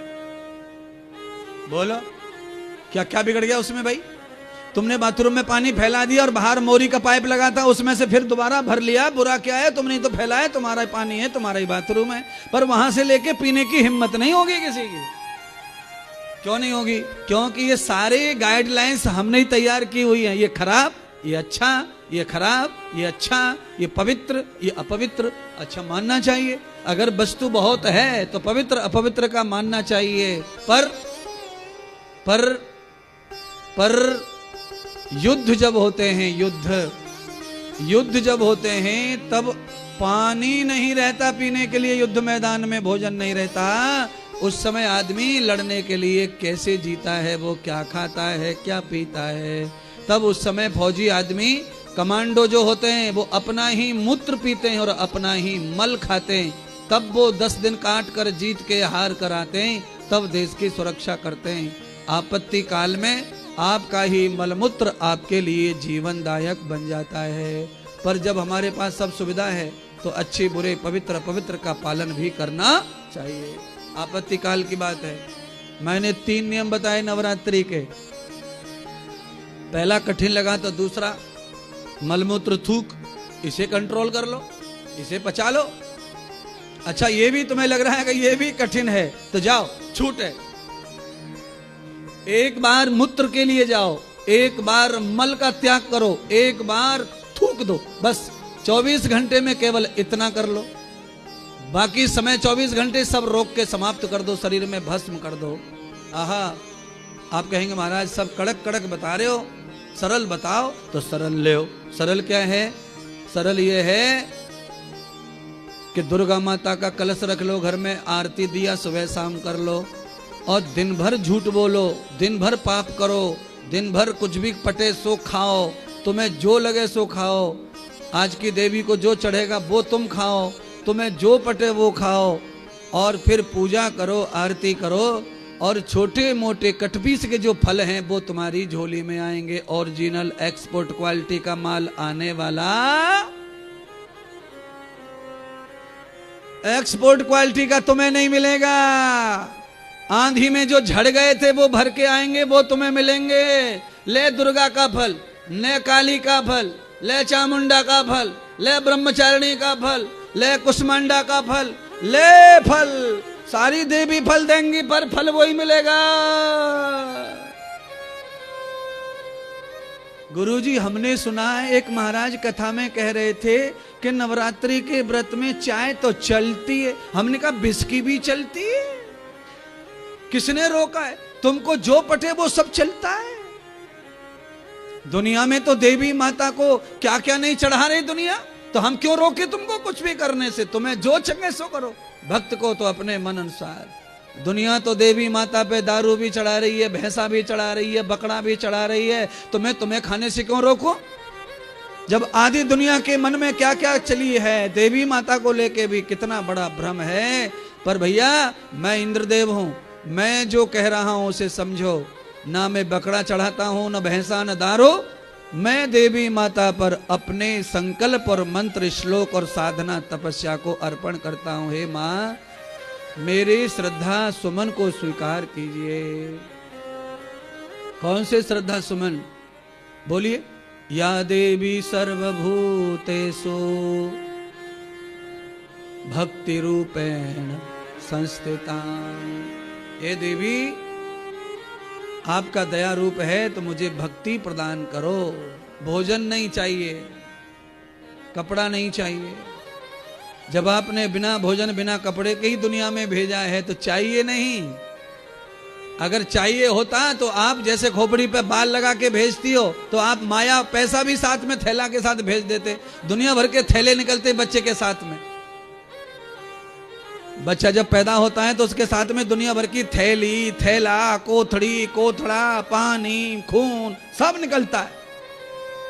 जितना बच्चे में वजन नहीं होता उतना माता के उस गर्भ के कोथड़ी में वजन होता है। 5 लीटर पानी आता है, छोरा 2.5 किलो का पानी 5 लीटर। अरे 5 लीटर पानी की जगह सोने की असरफियां भी आ सकती हैं उनके ऊपर, कोई कमी नहीं है। जो पानी भेज सकता है पार्सल में, उसी पार्सल में वो सोना चांदी हीरे मोती भी भेज सकता है। पर भगवान को मालूम है इन चीजों की मेरे भगत को कोई जरूरत नहीं है। क्या जरूरत है? जो जो जरूरत है वो मैं सब भेजा हुआ है। क्या क्या जरूरत है हमको? हवा की जरूरत है, वो हमें पहले ही से भेजा हुआ है भगवान ने। पानी की भेजा हुआ है पहले से ही। जो जो माँ के गर्भ में मिल रहा था केवल उसी की जरूरत है बस। अब इतना कौन गहरी गहरी बातें खोजेगा, कौन सुनाएगा? माँ के गर्भ में इंसान को जो प्राप्त है वही बाहर आके भी जरूरत है, उससे ज्यादा किसी चीज की जरूरत नहीं है। पर बाहर आने के बाद इतनी सारी चीजें, इतने सपने, इतनी इच्छाएं, इतने प्लॉट, इतने मकान, इतने आश्रम, इतनी सारी चीजें जो भी लिप्सा है, ये सब बाहर आकर के दूसरों को देखकर बुद्धि में माया के तृष्णा के रूप में समृद्ध होती हैं। भगवान ने दुनिया को बसाया है दुनिया के कल्याण के लिए। ऐसे कोई महात्मा साधु संत बनाते हैं आश्रम मंदिर, तो वो दुनिया के कल्याण के लिए बनाते हैं, ना कि खुद के बसने के लिए बनाते हैं। कोई महात्मा नहीं बसा है, सबने बनाया, मेहनत की, छोड़ गए, गए चले गए। लाखों लोग पूजा कर रहे हैं, आराधना कर रहे हैं, ध्यान कर रहे हैं, निवास कर रहे हैं, जीवन जी रहे। अगर कोई साधु को भी ऐसा कहे कि साधु भी तो मायावी हैं, साधु भी तो प्रपंची हैं, सब साधु प्रपंची नहीं है, सब साधु मायावी नहीं है। अच्छा बोलिए, मुझे आपके लिए या गरीब के लिए हॉस्पिटल बनाने की क्या जरूरत है? मैं क्यों भीख मांगूं? मैं क्यों हाथ फैलाऊं? मैं क्यों रोज आपकी ठोड़ी पकड़ूं कि थोड़ा दान कर दो, थोड़ा दान कर दो, थोड़ा जमीन के लिए, थोड़ा ईंटों के लिए, थोड़ा पत्थर के लिए? भाई मैं क्यों? जैसे आप दिखा सकते हैं वैसे मैं भी अपना इलाज करवा सकता हूं बीमार होने पर। मैं काहे कोई आडंबर इकट्ठा करूं? पर ना, ऐसे भगवान सोचेंगे तो फिर दुनिया में किसी के लिए कोई साधन उपलब्ध होने वाला नहीं है। तो साधु, कोई कोई साधु केवल परमार्थ का ही जीवन जीता है। उस परमार्थ के जीवन के साथ आपको पता ही है, आप में से बहुत सारे लोग क्षिप्रा माता के तट पर नरसिंह राम घाट के निकट कर्क रेखा के सामने हॉस्पिटल एवं मंदिर के लिए जगह ग्रहण कर ली है, ले ली गई है, खरीदी भी हो गई है जमीन की, आप दर्शन कर आए हैं। बस प्रारंभ होना है हॉस्पिटल और मंदिर। पर अभी जमीन को हमने 14 महीने के उधार में लिया है, जमीन के पैसे चुका रहे, धीरे धीरे जैसे जैसे आ रहे हैं वैसे वैसे चुका रहे हैं। कई लोगों को लगता है जमीन खरीद ली तो पता नहीं कितना पैसा होगा महाराज के पास में। कई लोगों को इसी बात की आग लग गई, अरे महाराज जमीन नगद कौन खरीदता है? सब लोग जमीन मकान ये सब इधर से उधर से ही खरीदते हैं। हमारे पास में कमाई का जरिया क्या है? हमारे शिष्य हैं, हमारा प्रचार है, हमारी वाणी है, हमारी मेहनत है, पुरुषार्थ है। इससे जो भी पुरुषार्थ का मिलता है वो वहीं जाता है, उसी से ये लाभ प्राप्त होगा। अति शीघ्र उज्जैन में सब मंदिर है, सब भगवान देवता हैं। मैंने उज्जैन की धरती पर कुबेर जी का मंदिर लाने का निर्णय किया है, जो यहाँ मध्य प्रदेश में नहीं है पूरे में। मैं भगवान कुबेर जी का मंदिर बनाने जा रहा हूँ, जो कि मात्र गुजरात में ही स्थापित है, नर्मदा जिले में। वहाँ पर राजपिपला नर्मदा जी के तट पर, बड़ौदा के भरूच के पास, अनसुईया माता के आश्रम के पास। वहाँ के बाद दूसरा भव्य दिव्य मंदिर का निर्माण बहुत जल्दी ही शुरू होगा। Diabetes kidney care hospital, kidney का इतना प्रॉब्लम आया हुआ है डायबिटीज की वजह से, निःशुल्क इलाज होगा, निःशुल्क। और संतों के लिए, महंतों के लिए तो बनी रहा है, पर सभी के लिए निःशुल्क इलाज होगा। ये निर्माण चलेगा। मैं सबसे आह्वान कर रहा हूं, प्रार्थना कर रहा हूं कि जो भी कथा श्रवण कर रहे हैं, जहां भी आप जमीन जल्दी से चुक जाए, कर्जा चुक जाए उसका, उसके लिए आप थोड़ा थोड़ा सहयोग कीजिए। और भूमि पूजन हो जाएगा ज़्यादा से ज़्यादा 1 या 2 महीने में। उसके बाद निर्माण शुरू हो जाएगा। अभी भूमि पूजन के पहले ही वो कर्जा चुक जाए, जमीन पूरी तरह अपनी हो जाए, उसके बाद निर्माण भी होगा। तो आपको जहां जैसा लगे उपयुक्त कर सकते हैं। भक्ति निवास भी बनेगा, आपको कक्ष कमरा भी बनवाना है तो बनवाएंगे। पर आज सबसे पहले जरूरत है जमीन का ऋण चुके, वो ऋण हो जाए तो हंसते हंसते जमीन पर निर्माण शुरू हो जाए, तो करते कमाते खाते निर्माण भी हो जाएगा। वृंदावन में भी आप लोगों ने जल्दी से निर्माण करवा दिया था। अब आप देख ही तो रहे, मैं तो वृंदावन में नहीं सो रहा हूं, वहां तो कोई और ही रह रहे। मैं तो रात दिन धर्म प्रचार में लगाऊं, सेवा में लगाऊं। उज्जैन महानगरी में भी हो जाए, महाकाल की नगरी, मध्य प्रदेश भगवान की मुक्त नगरी, मोक्ष नगरी है। काशी के बाद में उज्जैनी को ही मोक्ष नगरी माना गया है। तो यहां पर भी आप दान करोगे, सेवा करोगे, निर्माण में सहयोग करोगे, आप आओगे जाओगे, तो इस मोक्ष नगरी में आपके भी भविष्य का उद्धार होगा, मोक्ष का मार्ग खुलेगा। इस भावना के साथ आइए, हमारे इन संकल्पों को अपना संकल्प बनाइए और अपना संकल्प पूरा करने के लिए आपको आगे बढ़ना है। आप सबसे हाथ जोड़ के ही प्रार्थना है कि आप पूरा विश्व इस कार्य में आगे बढ़े। बहुत बहुत पैसा लगता है, हॉस्पिटल के लिए खर्चे लगते हैं। जो लोग बीमार हैं वो ही जानते हैं कि कितना पैसा जाता है मेडिकल लाइन में, हॉस्पिटलों में। कुंभ के मेले में लाखों संत और भक्त आएंगे। अगर कुंभ से पहले पहले हॉस्पिटल बन गया तो 2 महीने के कुंभ में अपन संतों का और भक्तों का सेवा कर पाएंगे। उसमें ही अपने सारे दान पुण्य मेहनत का फल अपने को प्राप्त हो जाएगा। ये नियोजन ही है।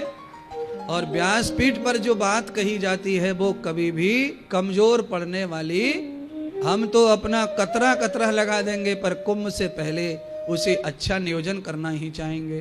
कुंभ से पहले हो जाए। 2028 में कुंभ आ रहा है। आप अपने आश्रम में आके रहोगे, कथा सुनोगे, यज्ञ करोगे, जरूरत पड़ी तो खांसी जुखाम की दवा ले लोगे, सब फ्री में होगा। तो आपको भी गदगद होगा। जो भी दुनिया में सुन रहे हैं सबको भी ये लाभ प्राप्त होगा, ये सौभाग्य प्राप्त होगा। बढ़िया बात यह है कि उज्जैनी क्षिप्रा में जो मुख्य राम कुंड है, नरसिंह घाट है, उसके बाद हमारा जो दूसरा घाट है वो हमारे ही आश्रम के सामने होगा, नदी मर।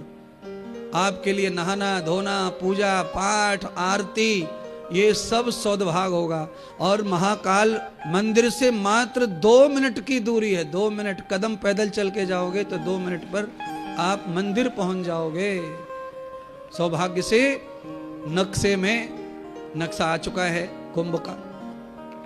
अपने आश्रम के सामने नदी के ऊपर अब पुल बनने वाला है, पुल। और जैसे ही पुल बनेगा तो मुझे लगता है फिर 1 मिनट भी लगेगा कि नहीं लगेगा, सांस लेकर के मंदिर में पहुंचेंगे अपन। इतने पास में आप महालोक महामंदिर के मंगलनाथ भी वहां से, हर सिद्धि माता तो बिल्कुल नजदीक ही है। तो ये सब सौभाग्य आपको मिलेगा। क्षिप्रा के तट पर ये सौभाग्य, पवित्र भूमि का अपने को भगवान ने दे दिया है। महाकाल ने बुलाया ही था बड़े दिनों से, पर अपन वृंदावन में सेवाएं कर रहे थे। महाकाल ने मौका दिया तो अपन आ भी गए। और महाकाल के साथ में देवी भगवती हर सिद्धि महामाया की भी कृपा हो गई। तो ये पावन कथा भी आज माता की कृपा से आगे बढ़ी है। तो अब लग रहा है कि सरलता से अब आश्रम का संकल्प भी महाकाल में, हॉस्पिटल का, मंदिर का संकल्प भी शीघ्र पूरा हो जाएगा। आपके लिए है ये। आपको पूरा पता नहीं था आज तक, आज पहली बार हमने ओपन किया है सब। क्यों? पहले सारे काम अच्छे हो जाएं तब ठीक है, बताओ। अब जरूरत है, हम जैसे चुका नहीं पा रहे कर्जा, जरूरत इसीलिए पड़ी। हमने थोड़ा लोड ले लिया, ले तो लिया हमने, पैसे तो दिए, पर अब चुकाने में कम पड़ रहा है। तो आप सबकी मदद की आवश्यकता है, जिससे जल्दी से जल्दी जमीन का पैसा दिया जाए और उसमें कंस्ट्रक्शन का काम शुरू किया जाए। वैसे पोजीशन हो चुका है, पैसे नहीं भी दिए 2-4 महीने तो भी काम नहीं रुकेगा, काम चालू हो सकता है, ऐसा सब लिखित में ले लिया है। और उसी तरह का हमने पैसे का वचन भी दिया हुआ है। और समय 2 दिन पहले पैसा चुक जाए तो हम लोग ईमानदार कहलाएंगे। 2-4 महीने लेट भी चुका तो भी कोई मारेगा नहीं अपने को, इतनी दया तो करेंगे लोग। पर 2 दिन पहले देने की आदत है अपनी, और यही सिखाते हैं कि किसी का लिया है तो 2 दिन पहले वापस जाना चाहिए, जिससे फिर और प्राप्त हो जाए, और प्राप्त हो जाए, और प्राप्त हो जाए। यही सौभाग्य आपको मिल रहा है। क्षिप्रा की पावन नगरी में, त्रिवेणी संगम में ये पावन हॉस्पिटल बनेगा महाकाल की नगरी में। यहाँ दर्शन मात्र से ही रोग चले जाते हैं, व्याधियां चली जाती हैं, और यहाँ पर तो काल सर्प से लेकर पितृ दोष भी हट जाता है।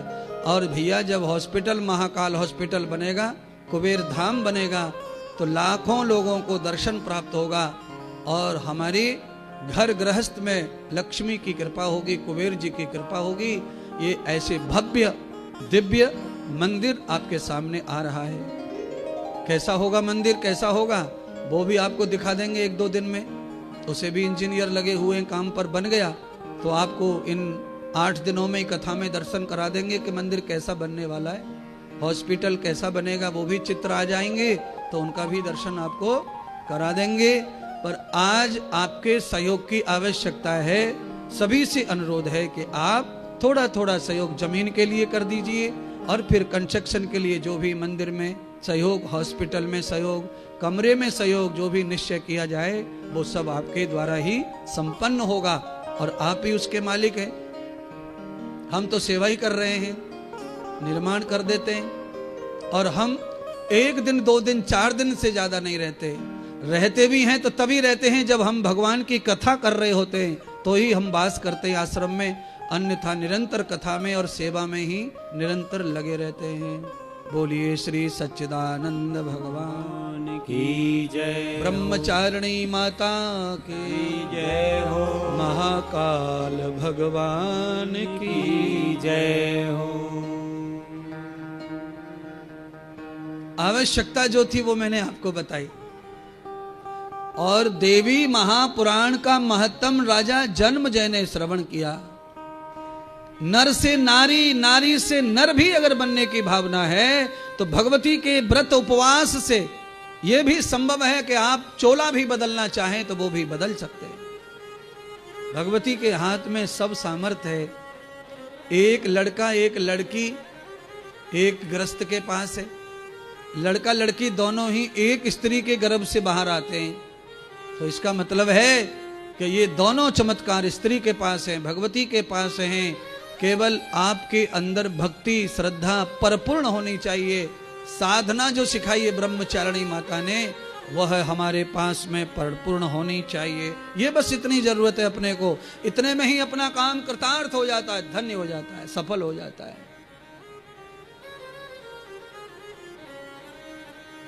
क्यों? अपने जीवन में और कहीं कुछ है नहीं। फिर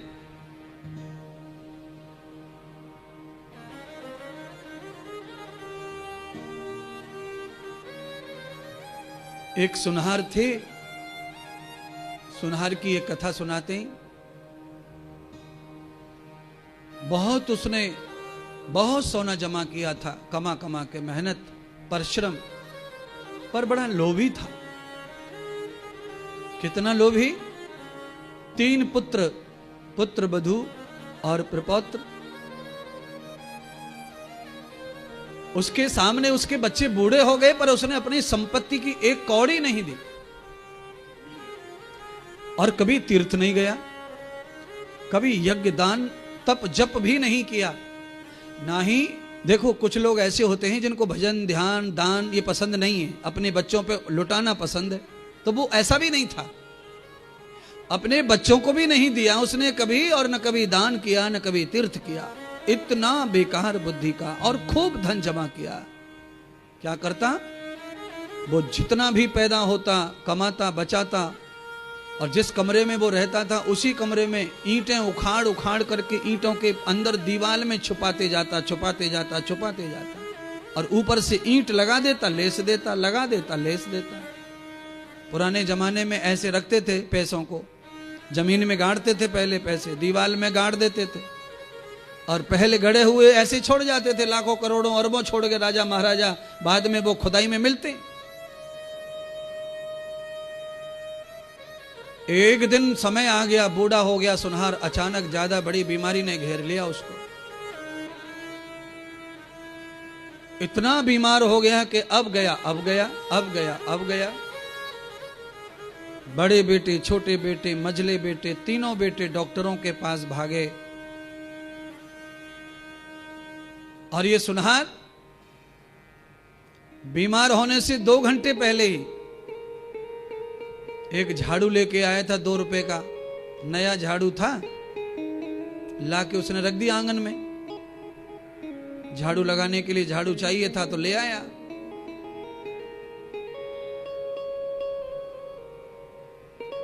बड़ा बेटा ये सोच रहा था कि पापा को मेरे डॉक्टर से इलाज हो गया, पापा अगर ठीक हो गए 2, 4, 10 मिनट, 20 मिनट, जिंदा नहीं चाहिए था किसी को पापा, केवल इतना जिंदा चाहिए था कि पापा ने माल कहां पे गाड़ा है वो पापा बता जावे। और फिर बड़े बेटे का डॉक्टर आया, उसने नाड़ी नूड़ी चेक की तो कहा बड़ा मुश्किल है होश आना, पर हाँ एक इंजेक्शन है 5000 रुपए का, अगर वो लगाया जाए तो ये होश आ सकता है। तो उसने कहा लगा दो मैंने। तो बेटे ने अपनी कमाई के 5000 डॉक्टर को दिए, इंजेक्शन लगाया, बाप को होश आया। बेटे ने कुछ नहीं पूछा सिवाय उसके, पिताजी यह बताओ कि आपने जिंदगी भर जो पैसा कमाया था वो कहां गाड़ा है, कहां गाड़ा है। पिता जैसे ही उसे बताना चाहता, हाथ करना चाहता, इतने में ही उस इंजेक्शन का नशा उतर गया, फिर से बाबा कोमा में चला गया।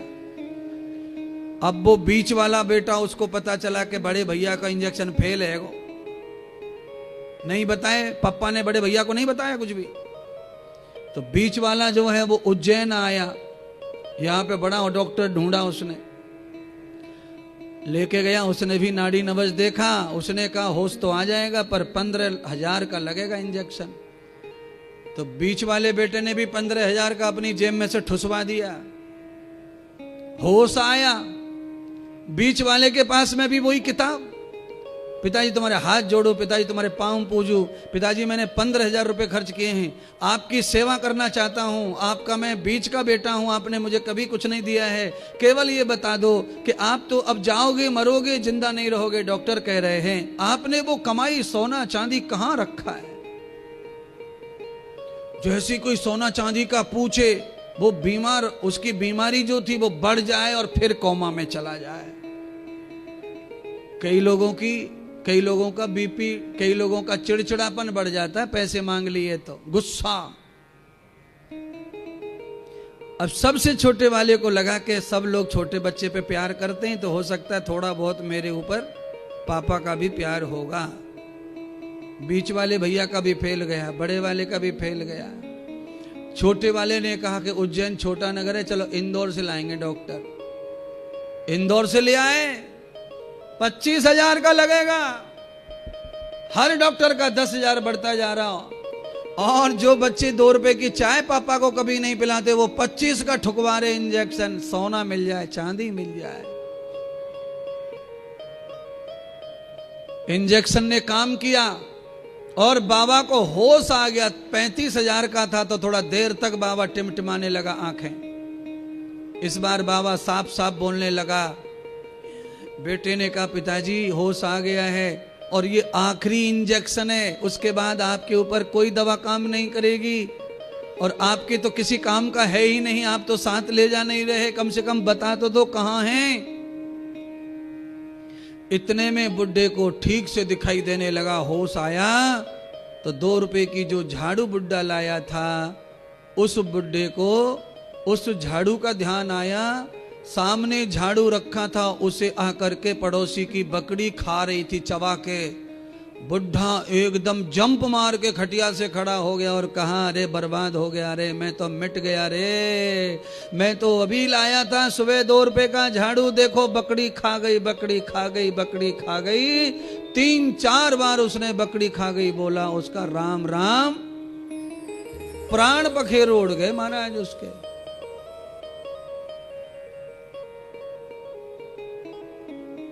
तात्पर्य कथा का ये नहीं है कि सब दुनिया ऐसी है। तात्पर्य यह है कि कोई कोई आदमी ऐसा है कि वो मर जाएगा पर कभी दान पुण्य सेवा कथा औलाद को भी संतुष्ट नहीं रखेगा, और उसके पास भरपूर काम है, भरपूर माल है, पर औलाद को भी त्राही त्राही त्राही त्राही रखेगा।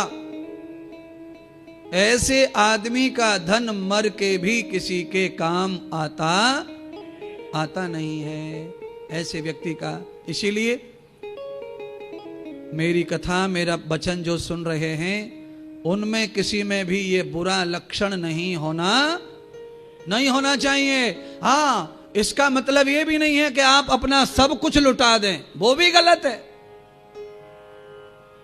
अपने अंतिम क्षण के लिए आपका संस्कार हो जाए, आपका कुछ क्रियाक्रम हो जाए, उसके लिए थोड़ा बहुत अपनी संतान से भी गुपचुप बचा के रखना चाहिए।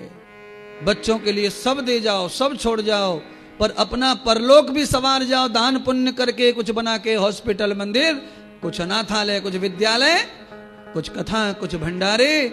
और ये भी ना हो तुमसे तो कोई बात नहीं, पर अपने अंतिम समय के लिए कुछ रख जाओ। पता नहीं तुम्हारे जाने के बाद क्या होगा, कोई नहीं जानता, किसी को पता ही नहीं है कि क्या होगा।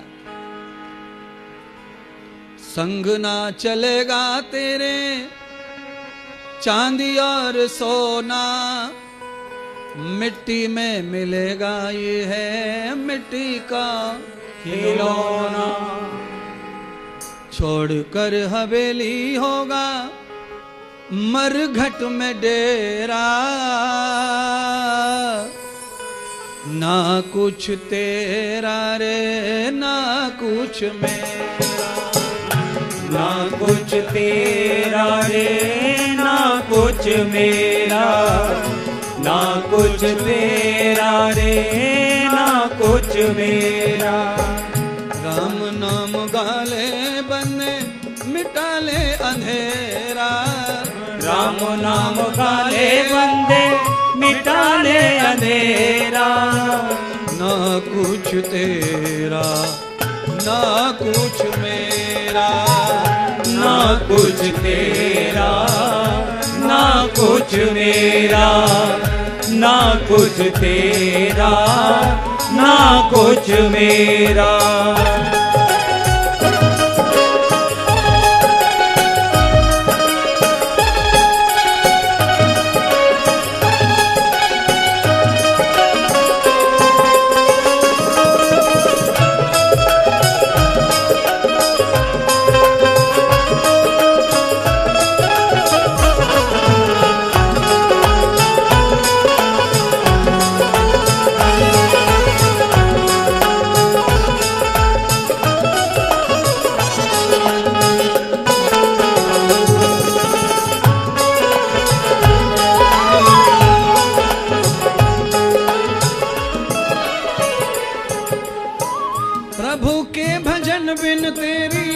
सुनी जिंदगानी, प्रभु के भजन में तेरी सुनी जिंदगानी।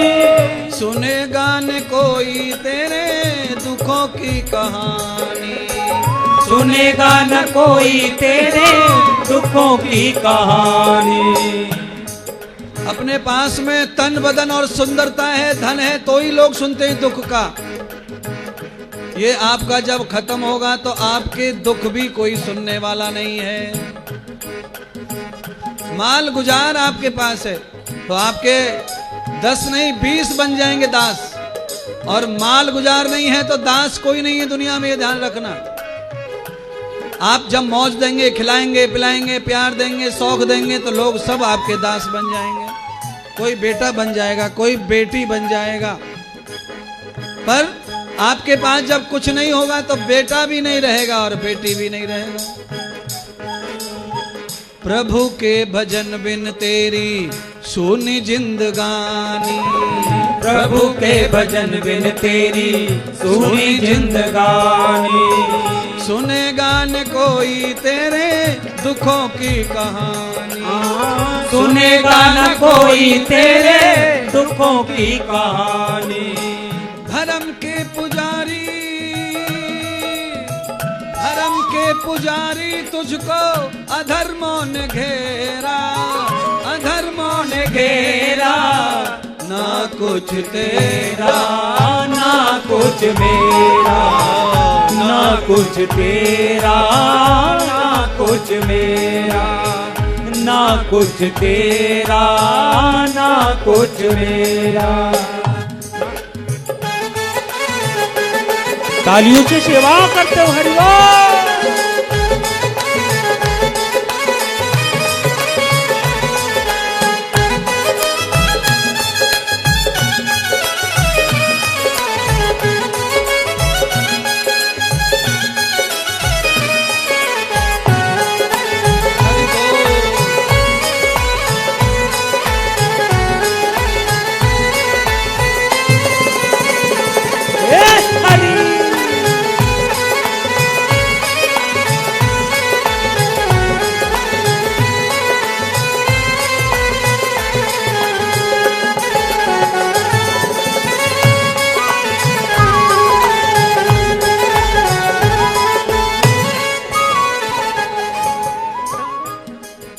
एक आध बार भैया ये सोफा वालों को भी दिखा दो, बहुत पीछे तक बैठे ना बेचारे।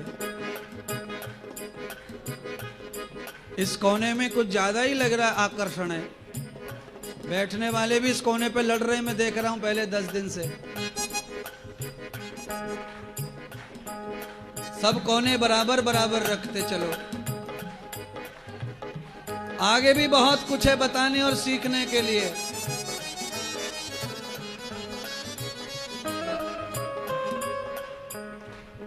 एक भी पल का पता नहीं है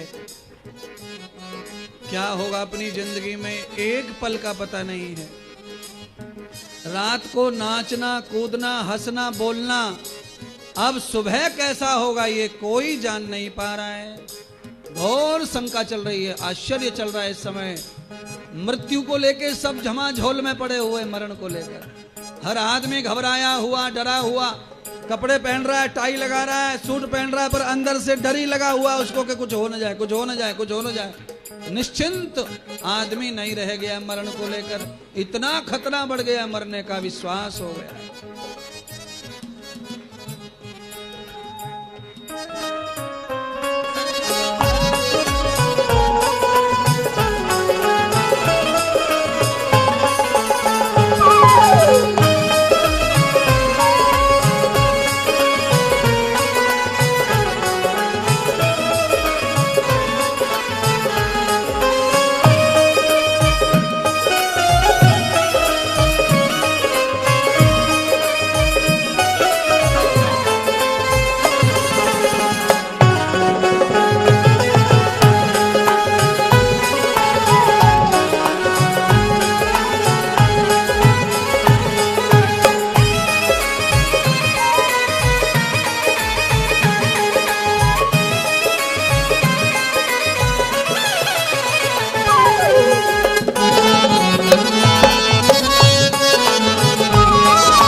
जग में रहने वाला, कहाँ गया जग में रहने वाला। भजन गाने वाला कथा गाने वाला, भजन गाने वाला कथा गाने वाला। हम बहुत ज्यादा गायक तो नहीं है, पर हाँ हम गाएं तो अच्छा सबको लगता है। पर लता मंगेशकर कोकिला नाम से प्रसिद्ध हो गई, पर अब उनका कुछ एड्रेस मिलता नहीं है। कहाँ चले गए पता नहीं। हमारा समय के साथ राजा रंक भिखारी किसी का भी पता नहीं है, ढूंढ रहे हैं खाली। किसकी स्मृतियां बची हैं, किसी का गार्डन, किसी का मंदिर, पर वास्तव में वो यहां कहीं नहीं दिखेंगे, है नहीं। अब आपके और हमारे के साथ में भी ऐसा होगा। महात्मा इंद्रदेव आए हैं और रात दिन जगा रहे हैं, और आज फिर से कह रहे हैं आपको, कहाँ गया जग में रहने वाला, कहाँ गया